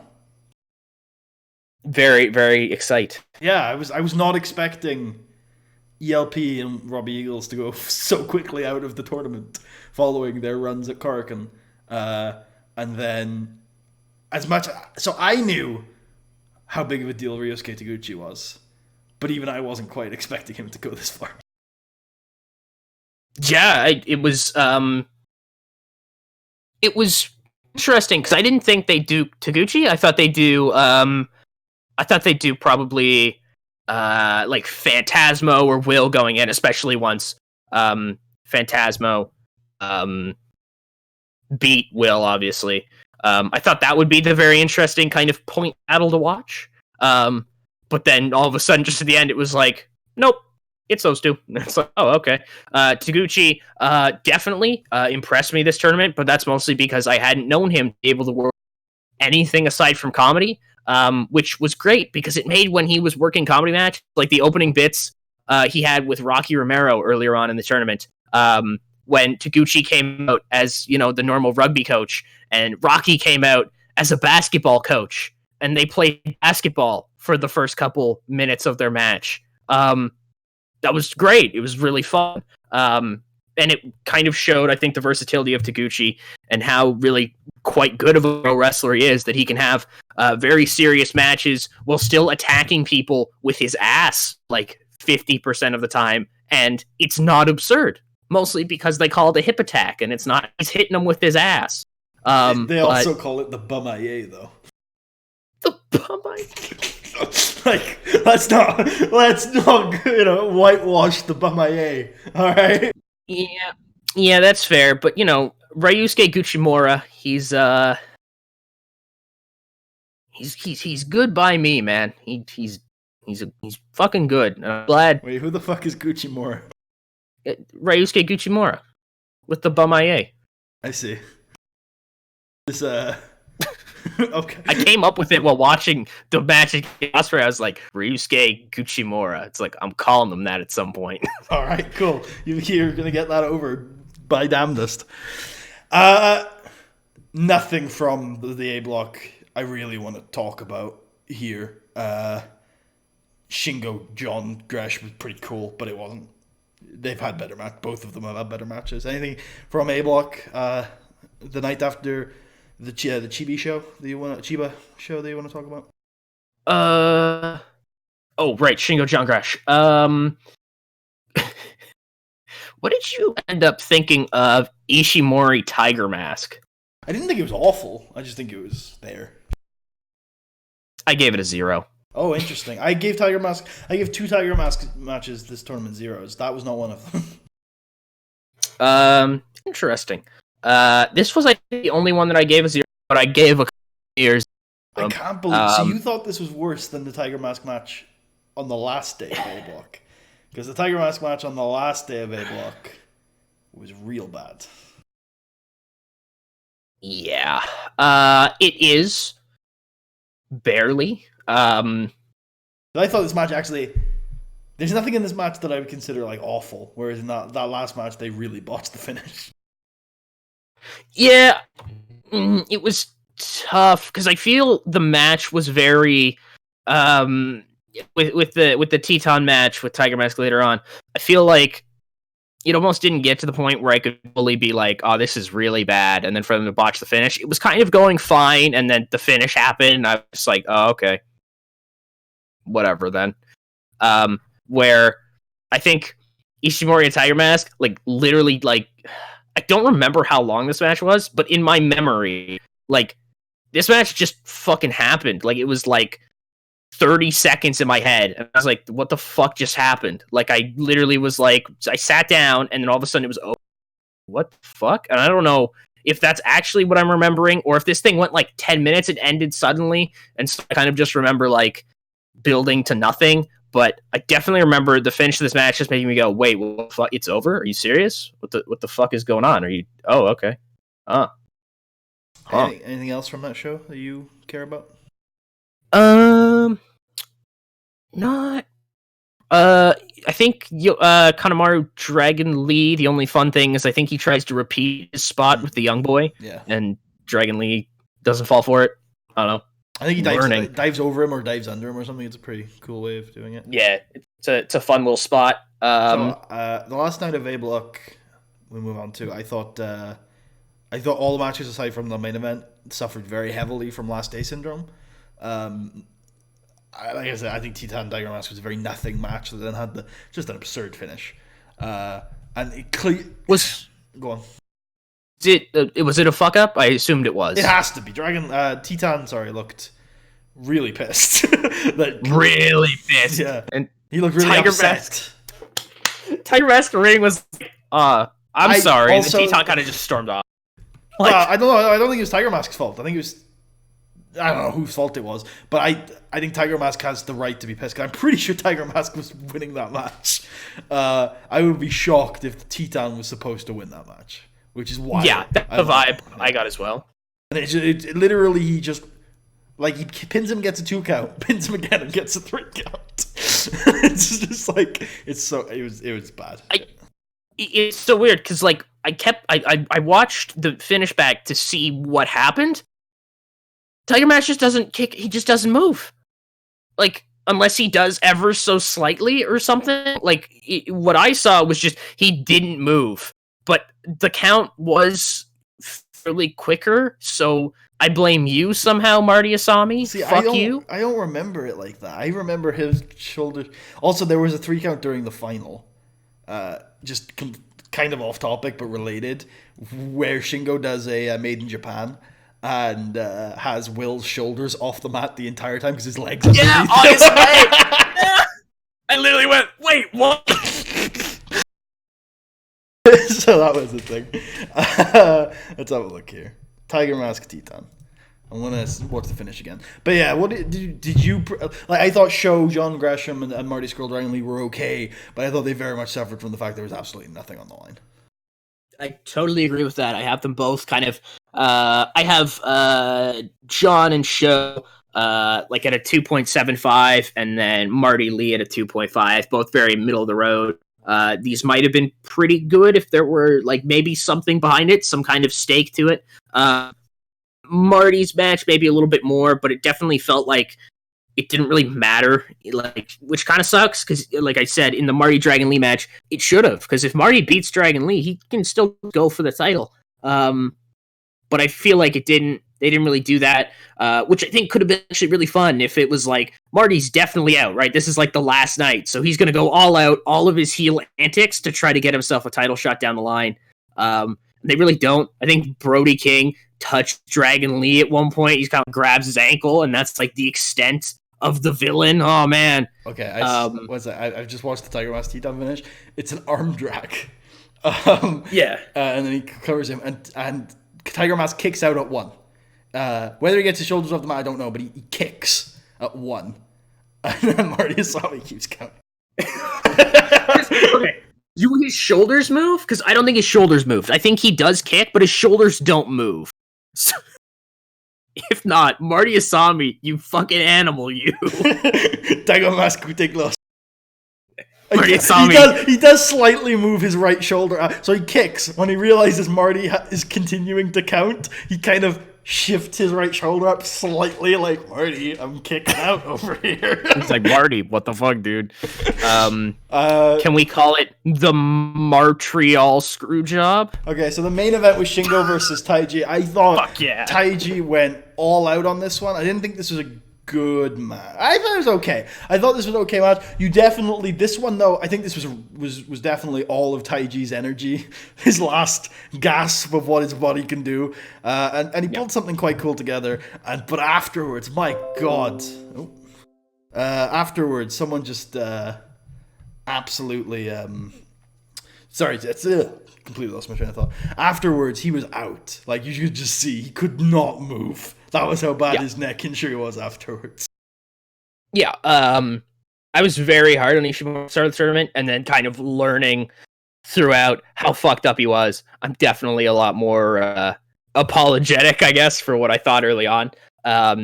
It would have been nice to see him at 100%, But shit happens. Props to him for going through the tournament injured with what seems pretty fucking nasty.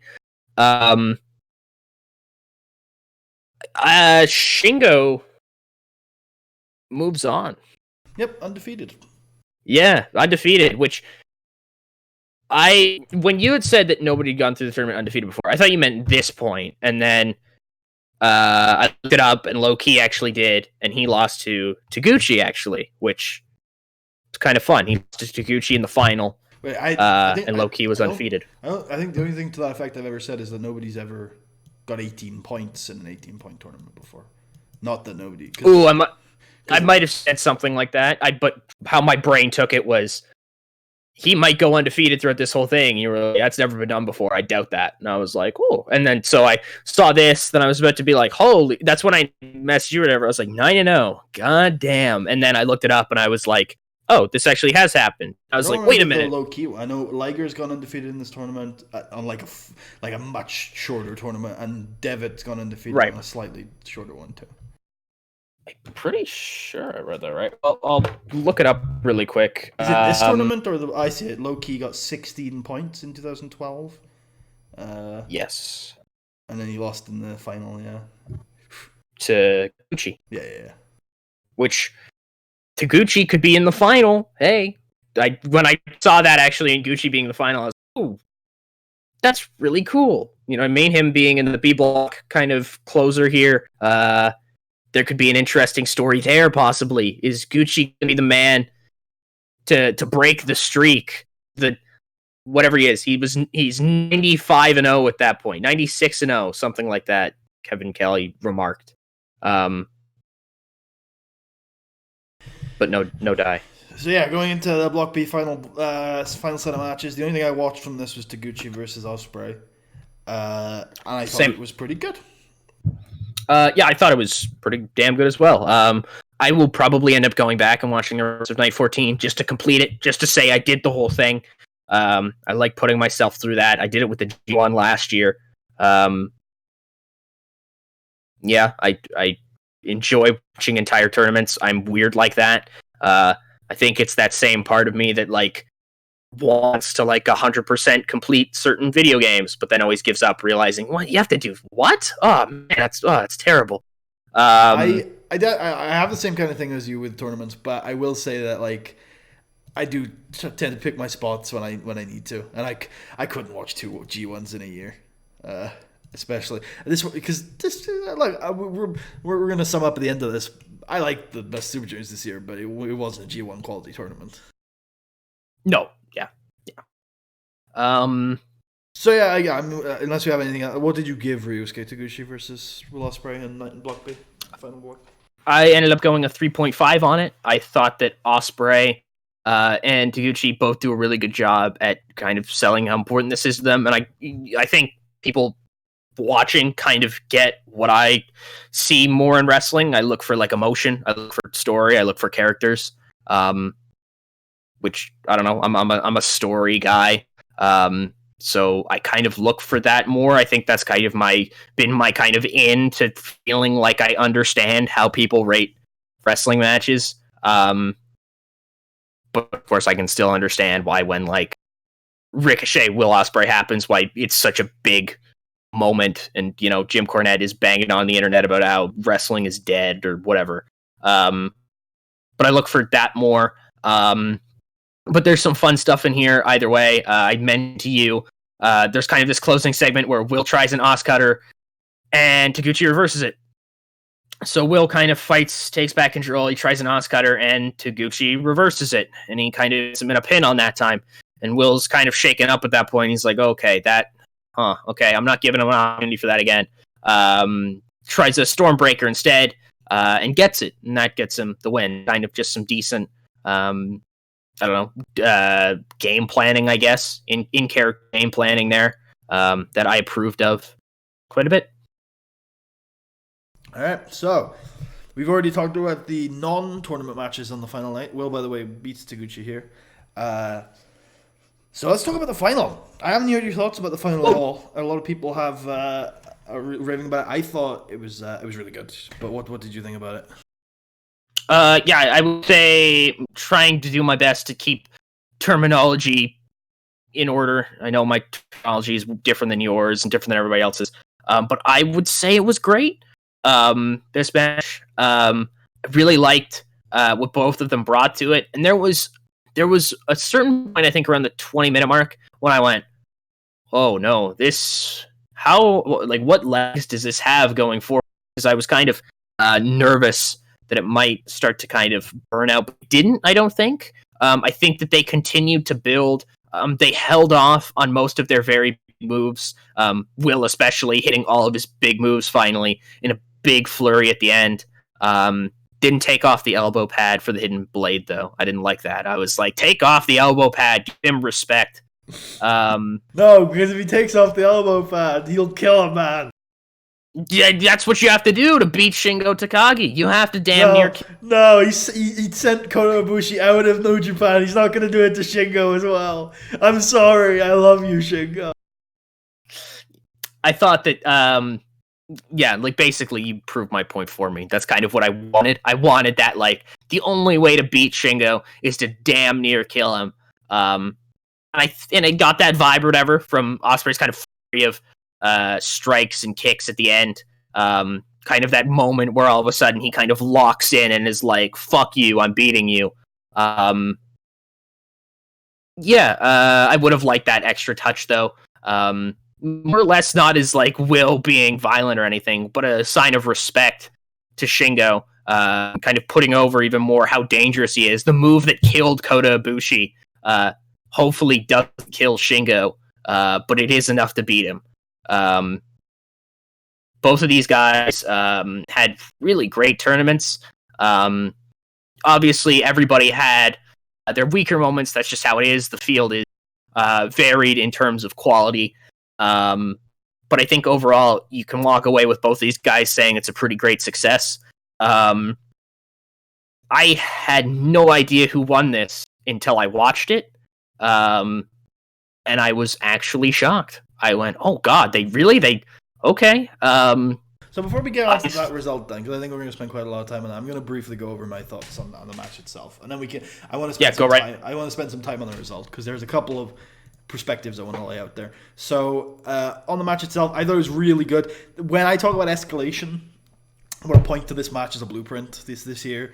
Out of everything this year, this is the perfect match for it. Everything was building and building and building, and the finish stretch was all about escalation. Shingo pulling out Made in Japan, which is his, the deadlift Last of the Dragons that he did, the one with the near fall we were talking about earlier. Right. Was really cool. It was a cool psychology, because at the start of the match, Shingo just goes in there really relaxed and calm and cocky, because he's beat everyone else. I mean, he's beaten everybody else. This is going to be another match, right? Nobody can beat him. And the escalation of the match was slowly showing that Will is the ace of the junior division, and that he's fucking incredible. He's been to three of the last four finals now of this tournament. He's just really, really good at pro wrestling in kayfabe. And really building him into the match. Shingo, I love the facial expressions and the selling and the psychology that he had when he realizes he's in a match. Even though Shingo's been in a match for the entire tournament, for sure, he's been on the ropes in pretty much all of his, at least especially at the start. He tended to dominate the end of the A block stuff, but at the start, almost all of his matches were being sold as, "Ooh, is this when he's gonna lose?" But I like that, at the end of A block, he kind of beat everybody quite decisively. So he goes into this match kind of cocky, kind of confident, and then again escalation, and that's why Will Ospreay is such a revered pro wrestler, because not only does he have these really cool spots, but he does have the skill to build to them now, and he has the psychology, he has the storytelling, his selling is really strong, his facial expressions are something a lot of people seem to like. I'm spoiled by Alexa Bliss in terms of facial expressions, so Will Ospreay doesn't quite hit that level, but they're very cartoonish in a way that you can see, they're designed for a live audience. Everybody in that stadium can see what he's expressing, and I think that's probably a very good skill to have. And they built to it really well. I think this is one of the best matches in the tournament. It's right up there with Dragon Lee and Show and Shingo and Show. That's one of it was a great match. I thought it was a great match. I think it's great because also it was one of the best matches of the tournament, and it was the final. And I think a lot of New Japan tournaments over the last few years have suffered from 96 matches, which is what I believe is a 10-man block tournament. Building to something that isn't as good as like night one. That happened a lot when you had like Goto, Omega, and finals like that. I think the Shinsuke Okada final from a couple of years ago was like that to me as well. So I really enjoyed that the last match of the tournament was such a great match, and I thought it was really good.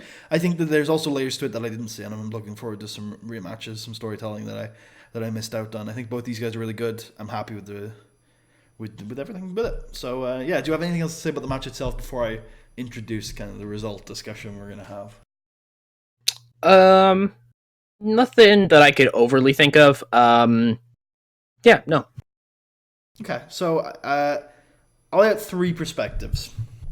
2 pretty much of my own, and 1 that I've seen a lot online. First of all, we've said on the show a few times, I think, over the years, and I'm not sure whether you still abide by it, but a undefeated streak is a bit of a noose. It's a bit of a difficult storytelling cross to bear. And getting over it is definitely important. You need to pick the right spot to do so.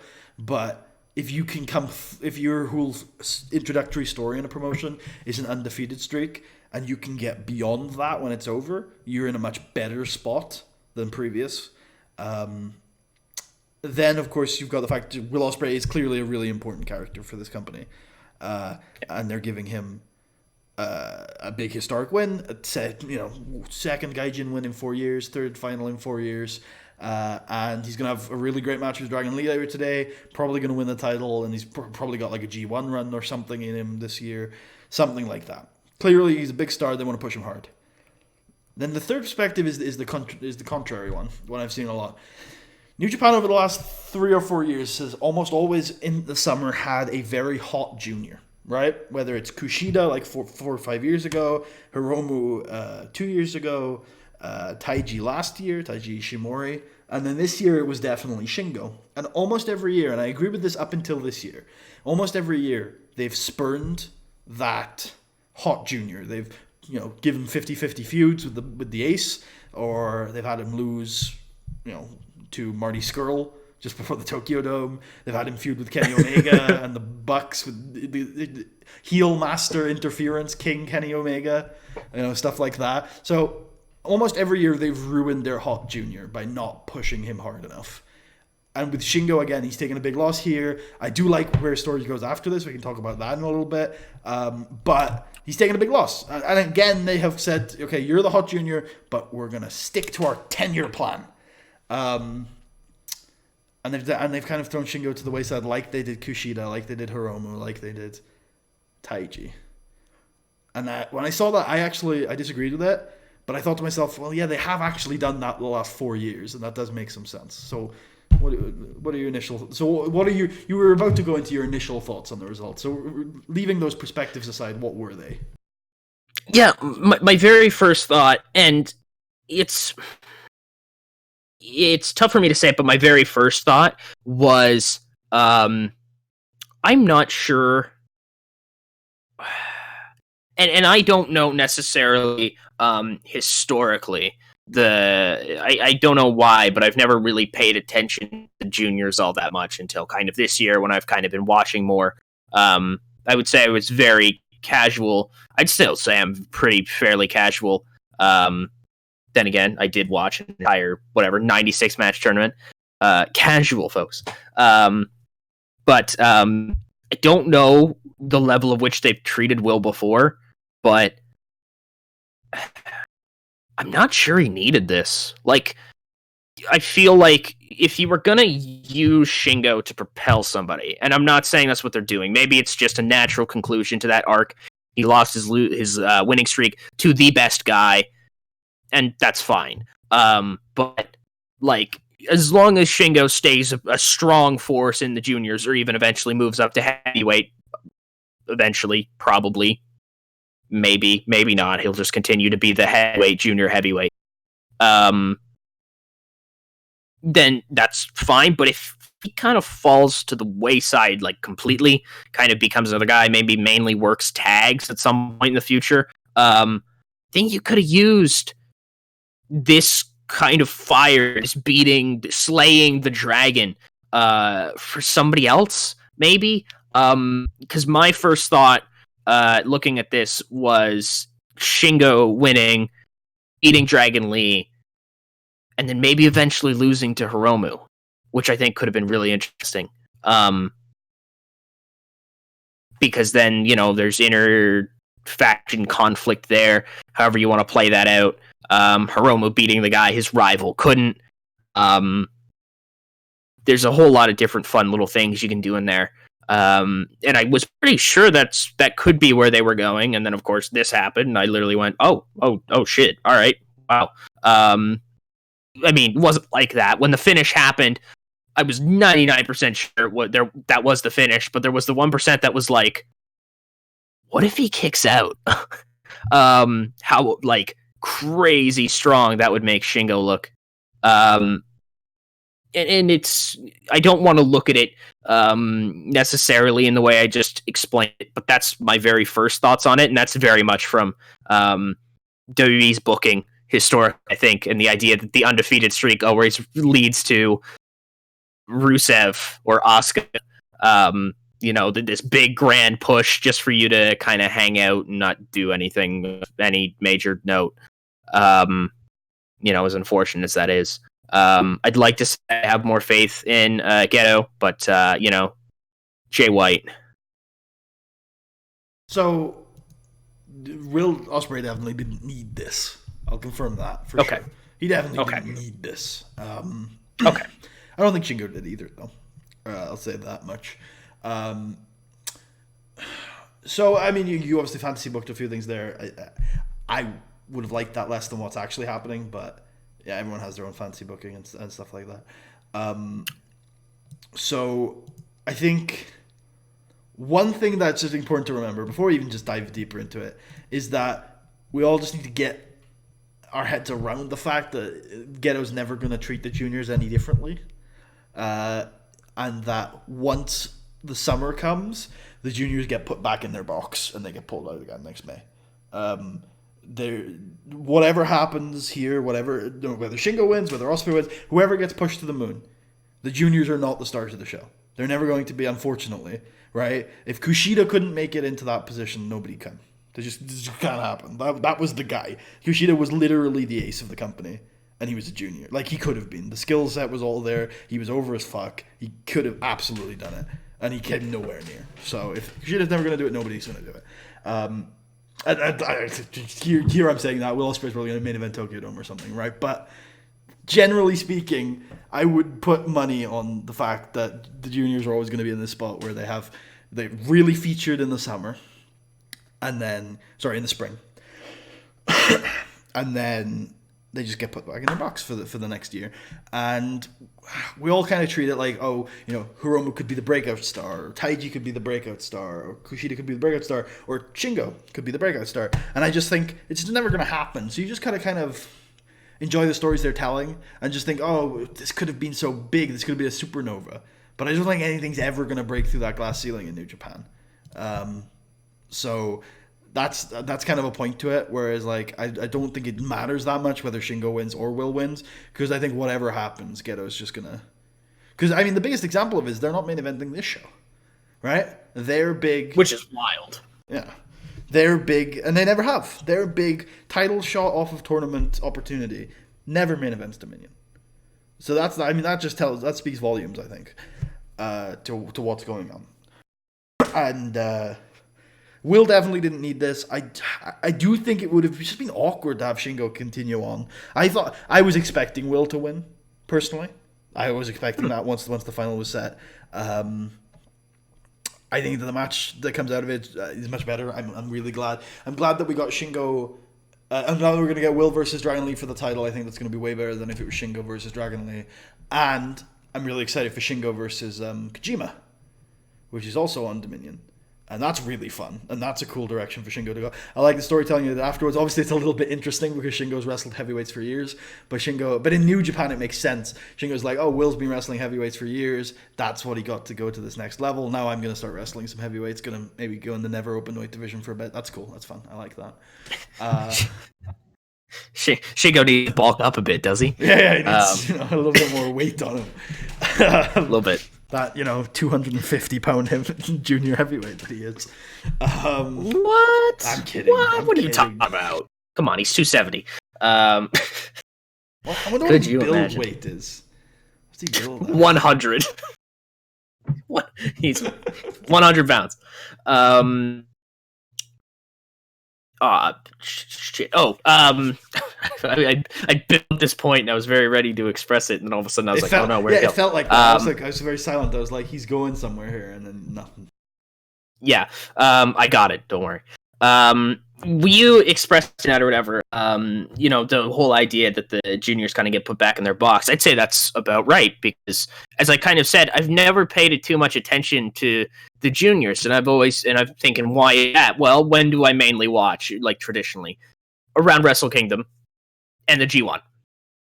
And that would make sense if the juniors are only ever really featured, and they're not even that featured, as you said. They don't even main event their own fucking show. It's like main eventing. It's like juniors not main eventing like 205 Live, the pay-per-view. 205 Live, the pay-per-view featuring Gold versus The Undertaker. Well, it's more like, to use a WWE analogy, it's like spending the entirety of WrestleMania through SummerSlam. All of the TV is dedicated to like the King of the Ring, right? And the winner of the King of the Ring gets a title match. All like 3 months of TV dedicated to King of the Ring.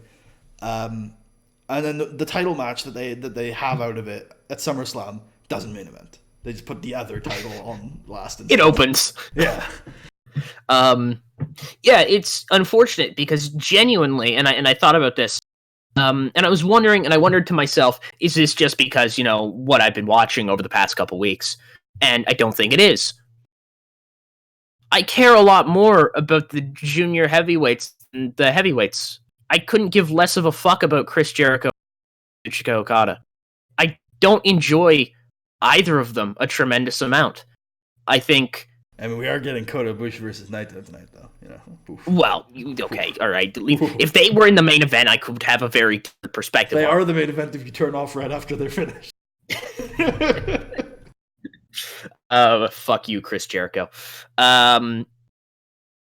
No, but it upset me, actually, when you said that, because I recognized it all of a sudden. I went, that's why. And that's so unfortunate, because I've become very invested all of a sudden over the past couple weeks. I feel like all of these characters have very interesting places to go. Most of them, actually. Narita, I don't give a fuck about. Get out of here, Kanemaru, even though you had some decent matches. Bushi kind of was just there sometimes. Okay, the big players had some interesting stuff. And I'm not sure that they'll even be touched on again until next year if those guys are even back, which is very sad, I think. Yeah. I wanted to see, like, I want to see more of, like, just even looking at what I'm seeing here, I want to see more of Shingo. I want to see where he goes as a character and stuff. I want to see more of Gresham in New Japan, and I'm hoping that they have more of him. Kevin Kelly alluded to the fact that we'd be seeing a lot more of him in New Japan, so I was very excited to hear that. I want to see more of Taguchi taking himself seriously. Even though, again, I don't hate comedy in wrestling. I just think that he has like another switch. He can put on very, very good matches in both. But I think his straight wrestling might even be that much better than his comedy, because his comedy is kind of still just, I hit people with my ass, haha. I think Titan has a great place to go. Dragon Lee is the champion I really like. Taiji possibly healing up maybe and completely changing my opinions on him. Hiromu coming back at some point. Sho and Yo kind of becoming their own people. Fuck, El Phantasmo maybe doing something at some point. I wanted to see more from Robbie Eagles. I wanted to see, Bushi even though he hasn't done much, do something. I wanted to see maybe if they'd figure out what the fuck they thought Doki was, if they even thought he was anything, or if they're just sending him back to, like, the ghettos of Mexico. The orphanage. He's one of the orphans, isn't he? They keep talking about how he was in, like, the slums of Mexico. He's one of the orphans. Do you see the El Generico Twitter account tweeted again recently? did it? Yeah. Amazing. What did it say? Hola, amigos. Someone has been stealing to my account, but is back to now normally. Any good things that have happened tonight? Enjoy a pro wrestle. This is May 26th. Nice. Yeah, okay, that is the day I thought it was. Bandito, even. I know he's more a Ring of Honor guy, him and Gresham both. I'd like to see them more here. I don't think that high at Bandito, mostly because a couple matches I saw of him were fairly sloppy, but I think he has definite potential to turn that around.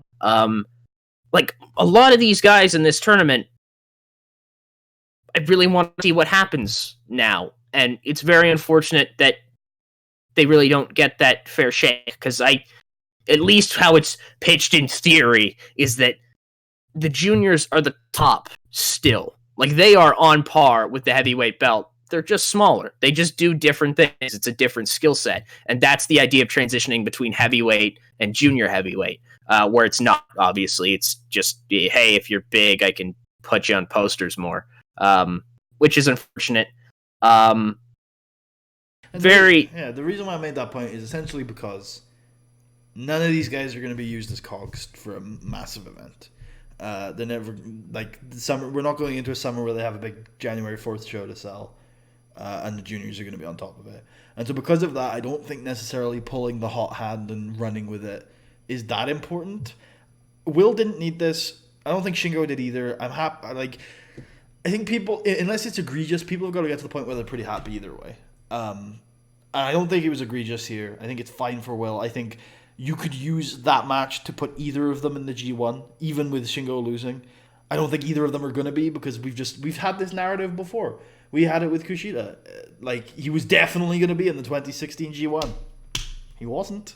And I don't see it happening with Will and Shingo either. And I don't think Shingo winning would have changed any of that.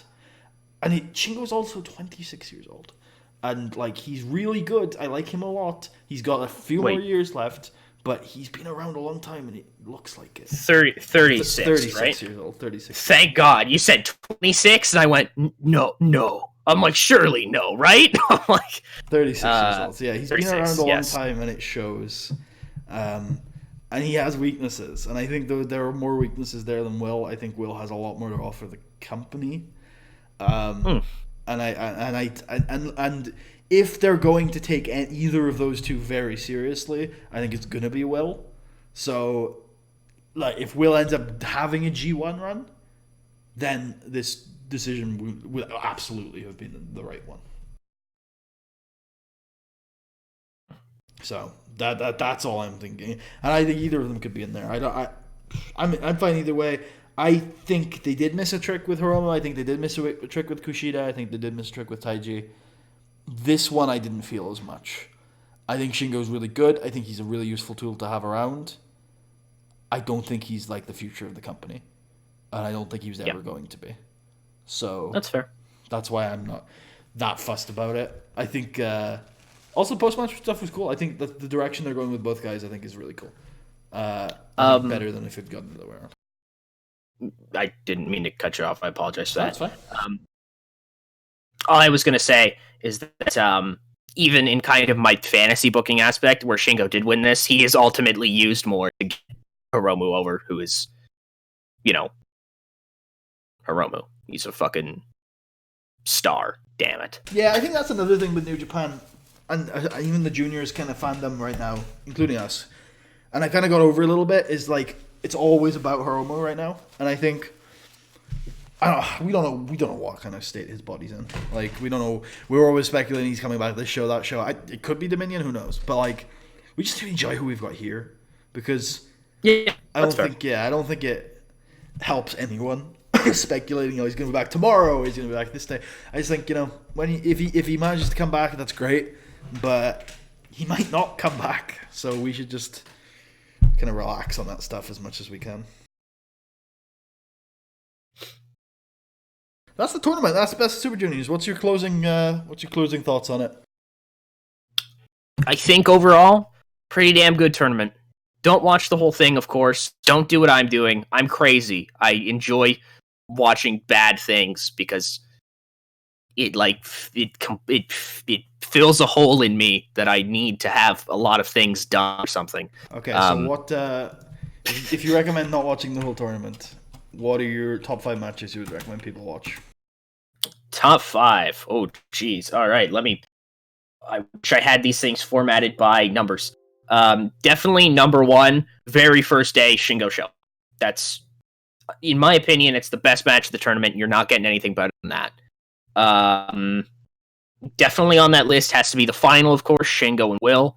I think they do a phenomenal job in that position. I think that Gresham Tan definitely has to be on there as well. A lot of enjoyment on there. Will Ospreay, Rocky Romero, and let's do, what else am I thinking of? What happened to my thing there? That was really weird. I'd like jump back a couple months, and I would say there's a couple different things you could check out from there, but a personal recommendation of mine would be maybe I've got like a lot of things at 3.5 here. Maybe I luckily have exactly 5 matches over 3.5, so I'll just recommend those. There you go.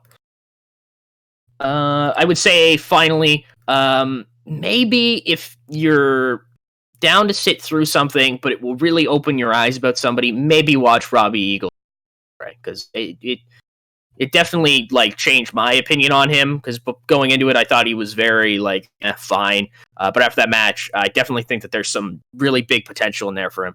Would you say it changed your life? It did change my life for the better.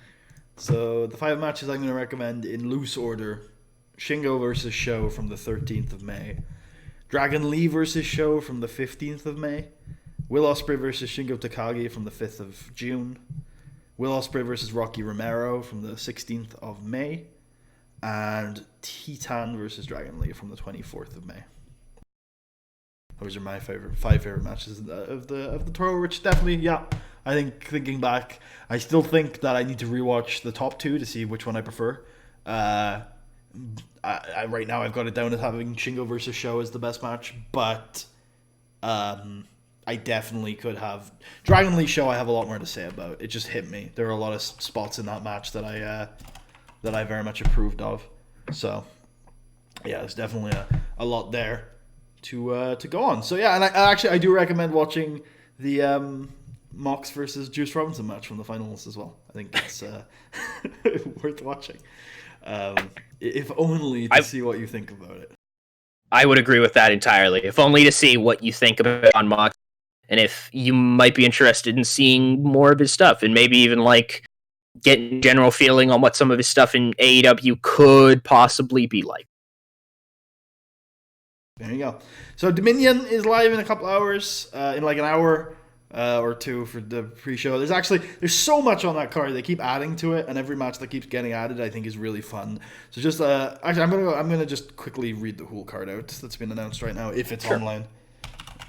If it's on, I haven't even seen it. So. There's a lot of really good stuff on it. Hold on. Might be on Wikipedia. I'm looking on Wikipedia. I'm just when I typed in Dominion Wikipedia, it came up with the concept of a Dominion. So here it is. We've got John Moxley against Shota Umino. I didn't see that one. That one I'm not super hyped about, but I'll watch it. Mm-hmm. Satoshi Kojima versus Shingo Takagi. That's going to be fun. Battle of the Lariats. Really looking forward to that. Jushin Liger and Yoshihashi are taking on Minoru Suzuki and Zack Sabre Jr. That's a fun one. Hiroshi Tanahashi. What? Didn't Liger retire? No, Liger is he's on his retirement year. Oh, my bad. He was on commentary, and I thought... He's been on commentary for years, like 5 years. Oh, she's really been like, all right, get going. He retired from the Best of Super Juniors last year. Last year was the last Best of Super Juniors. So Taguchi, Robinson, and Tanahashi, otherwise known as Japanese Lifeblood, or Taguchi Japan for short, are taking on Jay White, Chase Owens, and Taiji Ishimori. That should be alright. Taiji, why are you not on vacation? Taiji, please. Oh, no. Sorry, you can take a vacation during the G1. Taichi versus Tomohiro Ishii for the Never Openweight Championship. I'm intrigued, if not excited. He's gonna die. He's gonna fucking die. The Gorillas of Destiny, Tamatonga and Tangaloa versus Evil and Sonada in what is a match I swear I've seen 50,000 times, but still should be fun. And then Dragon Lee Will Ospreay is the third from the top on this card, probably, for the junior heavyweight title. That should be really, really fun. I expect nothing less than a really great match from that one. If it is less than a really great match, they have let me down. Kota Ibushi, Tetsuya Naito, they have really good chemistry. They're really good wrestlers. We should see great stuff from that one. They had a really good match at the MSG ROH show, WrestleMania weekend. Then Okada and Chris Jericho. Yeah, that'll be fun, right? Right, Tucker? Yeah. It might be fun. Who knows? You never know who's gonna surprise you, and you never know who's gonna appear. You never know who could surprise you. It could be fun. It could be Chris Jericho. Some people are gonna love that match. It's apparently, to some people that's the best wrestler in the world against the best wrestler in the world. So, it's gonna be a thing. I need to go get groceries before the show starts. So one last. Oh, go ahead. No, take us out. Little confused about your comment on last one. I don't see Shane McMahon here. Apologies. The best in Japan against the best in Japan. So yeah, that's about that. We covered Best of Super Juniors this year. We will talk about Dominion one day, maybe Tuesday. Although I'm starting to think we might actually do a session on Tuesday, so I'll talk to you about that. Ooh. But maybe we'll come back Tuesday and talk about Dominion. Maybe we won't. Who knows? There's takeovers to come. I am officially going. I am the one person going to take over Cardiff, so I'll have thoughts about that show if I decide to. I've got a ticket. I haven't decided whether I'm going. I've got a ticket. It's gonna be like an empty arena, just one guy, just you, just like Ray. Didn't you say you have really bad seats too? It's not like you won't be on camera. It's not awful. I won't be on camera. It's not awful, but it's worse than London, which is hilarious because I swear the demand in London would have been way higher. But it has been 4 years, so maybe more people are supporting NXT these days. Maybe. Yeah. Has it been 4 years? Oh my god. London, it's not quite, but it's like 3.5 because London was December of 2015, I think. Oh my god, we're all old as hell. Yeah. Bailey was still in NXT on that show. She had a really good match with Nia Jax. National tragedy. So, we'll be back to cover some summer stuff. We're probably going to talk about Dominion. We're probably going to talk about all the takeovers. We're probably going to talk about SummerSlam. And unless Tucker dies, he's almost certainly going to watch G1 by the sounds of things. So, G1 block should be announced during Dominion, by the way. Excited for that. What are you looking for? Anything you're looking for in the G1 blocks? I'm looking for a solid mix of people, limited, not good people. Are you looking for anybody to be in the same block or anybody surprise edition? Because I like surprise edition. I'd like to see Will same block. I think there's a better chance at Shingo being thrown there, than Will. I'll just be honest with that. I think they have the biggest justification for only undefeated, and he's already pretty fucking big. I think Shingo's only going in if Will is as well. I don't see Shingo going in on his own. Having them both in the G1 would be fucking mental. Oh, I doubt it though. So. Yeah, I mean, I talked about it earlier. I think we've all been scorned by thinking juniors are going to be in the G1, so I would definitely not get your hopes up. But I do think there's a decent chance Will's in it. But I hope Ishii isn't cut this year because that would make me very sad. Other than that, I'm thinking I just hope there's a block with. I hope there's a block with 3 of Ibushi, Naito, Ishii, Tanahashi. Yeah, I'm hoping 3 of those guys end up in the same block like last year. Not like last year where it was like A block was just tons of really great people, and then B Block was like Tana, It was Suzuki. the other way around. Uh-oh. Oh, well, I whatever. Letters, they're all the same to me. Yeah, B Block was Omega, Ishii, Ibushi, and Naito, and then A Block was Suzuki, Okada, Bad Rack that way, and Tanahashi. The stars, The big boys. the big boys. So maybe we'll see Taguchi in the G1 this year. Who knows? I hope we don't see Tai Chi in the G1 this year, even though I have. I think we're probably going to see Tai Chi in the G1. I immediately was definitely going to be in there. So, All right, sign us off, Tucker. Finish us off.